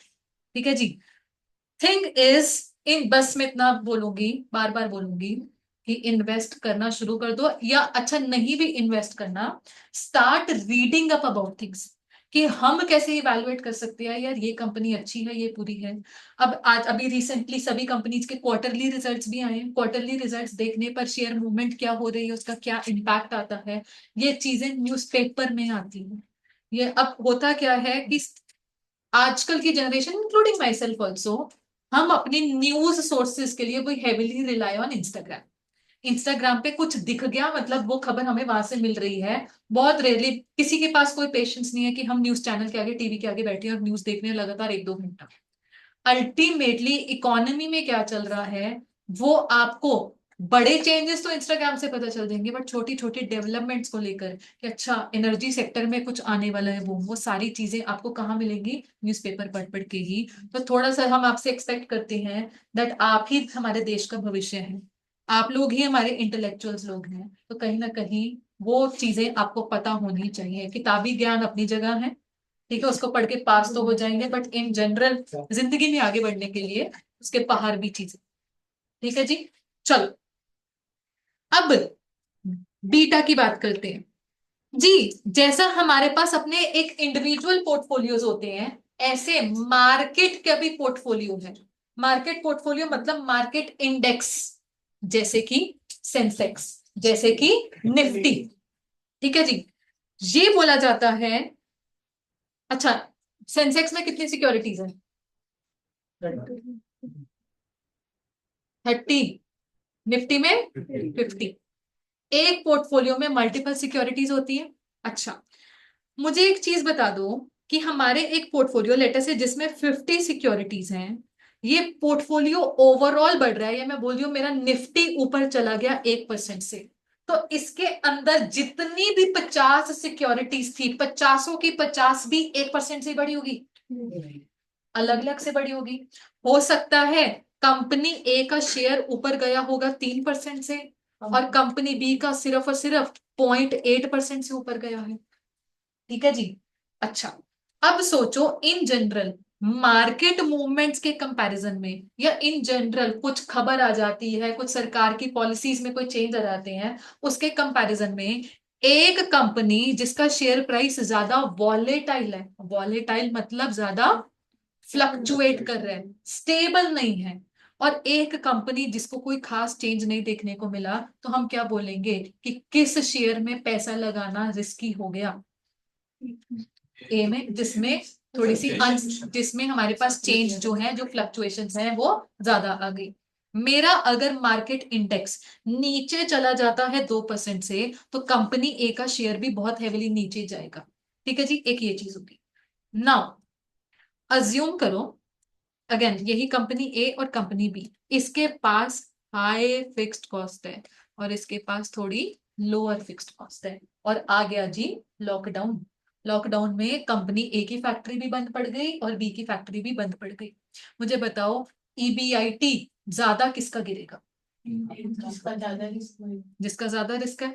ए का क्यों ज्यादा गिरेगा बताओ? क्योंकि इसका फिक्स कॉस्ट हायर है, मतलब ऑपरेटिंग लीवरेज हायर है। ऑपरेटिंग लीवरेज हायर मतलब इसका ईबीआईटी ज्यादा डिक्लाइन करेगा, वेराज डिक्लाइन तो इसका भी करेगा बट वो डिक्लाइन थोड़ा लो होगा। ठीक है जी। अब दोनों कंपनी है, दोनों अपनी लिस्टेड है इन दी मार्केट। मुझे बताओ कौन सी कंपनी के शेयर होल्डर ज्यादा जल्दी भागेंगे जैसे ही खबर आ गई कि लॉकडाउन आ गया है, फैक्ट्रियां बंद पड़ने वाली हैं? कौन सी कंपनी के शेयर होल्डर भागेंगे? ए के शेयर होल्डर भागेंगे, मतलब मार्केट में they will rapidly sell their shares. When they will rapidly sell their shares, तो कंपनी ए का शेयर प्राइस भी बहुत रैपिडली नीचे गिरेगा। बहुत रैपिडली नीचे गिरने का मतलब, अब ध्यान से सुनना, एक कोफिशिएंट होता है बीटा। बीटा का मतलब as compare to market portfolio, वो इंडिविजुअल सिक्योरिटी की फ्लक्चुएशन कैसी है। मार्केट पोर्टफोलियो का बीटा हमेशा 1 होता है। लेट अस से कंपनी ए का बीटा इसके कंपैरिजन में 1.8 है। कहने का मतलब अगर मार्केट ऊपर जाती है 1% से, कंपनी ए का शेयर जाएगा ऊपर 1.8% से। कहने का मतलब कंपनी ए इज थोड़ा सा मोर रिस्की या more unstable as compare to market. Whereas अगर मार्केट ऊपर जाती है 1% से, हो सकता है कंपनी बी की मूवमेंट होगी सिर्फ और सिर्फ 0.8% से। कहने का मतलब it is less risky as compare to the market portfolio. ठीक है जी। तो अगेन अब आप सोचो, ए और बी, जिसमें से ए के पास हायर रिस्क था due to higher fixed cost, इसके पास लीवरेज भी हायर थी, इसके ईबीआईटी में शार्प डिक्लाइन आने वाला है, मतलब इसके शेयर प्राइसेस में शार्प डिक्लाइन आने वाला है, मतलब beta of company A will be higher and in comparison beta of company B will be lower, क्योंकि ना इसके एक्सपेक्टेड प्रॉफिट में डिक्लाइन इतना ज्यादा एक्सपेक्टेड है, ना इसके शेयर होल्डर भागेंगे। शेयर होल्डर नहीं भागेंगे मतलब मार्केट प्राइस में मूवमेंट भी ज्यादा देखने को नहीं मिलेगी। मूवमेंट ज्यादा नहीं है मतलब थोड़ा स्टेबल है, स्टेबल है मतलब बीटा भी कम होगा। बताइए जी, बीटा का मतलब समझ में आ गया कि सेंसिटिविटी कितनी है in response to market changes. ज्यादा सेंसिटिविटी है तो वॉलेटिलिटी, अरे यार, वॉलेटिलिटी एंड फ्लक्चुएशंस भी ज्यादा हो। बट अगर मार्केट चेंजेस के रिस्पॉन्सेस में रिएक्शन कम आया है, फ्लक्चुएशन ज्यादा नहीं आई है, मतलब बीटा भी कम ही होगा। ठीक है जी।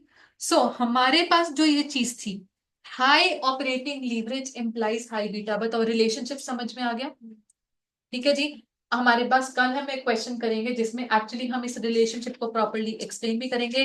आज एफएम सब्जेक्ट का एज सच कोई होमवर्क नहीं है, ऑपरेटिंग लीवरेज के कॉन्सेप्ट को रिकॉल करके आना है आपने कल की क्लास में। कल का स्केड्यूल 9 AM टू 1:45 PM रहेगा, आपको मैसेज आ जाएगा 9 AM टू 1:45 PM। ठीक है जी, चलो।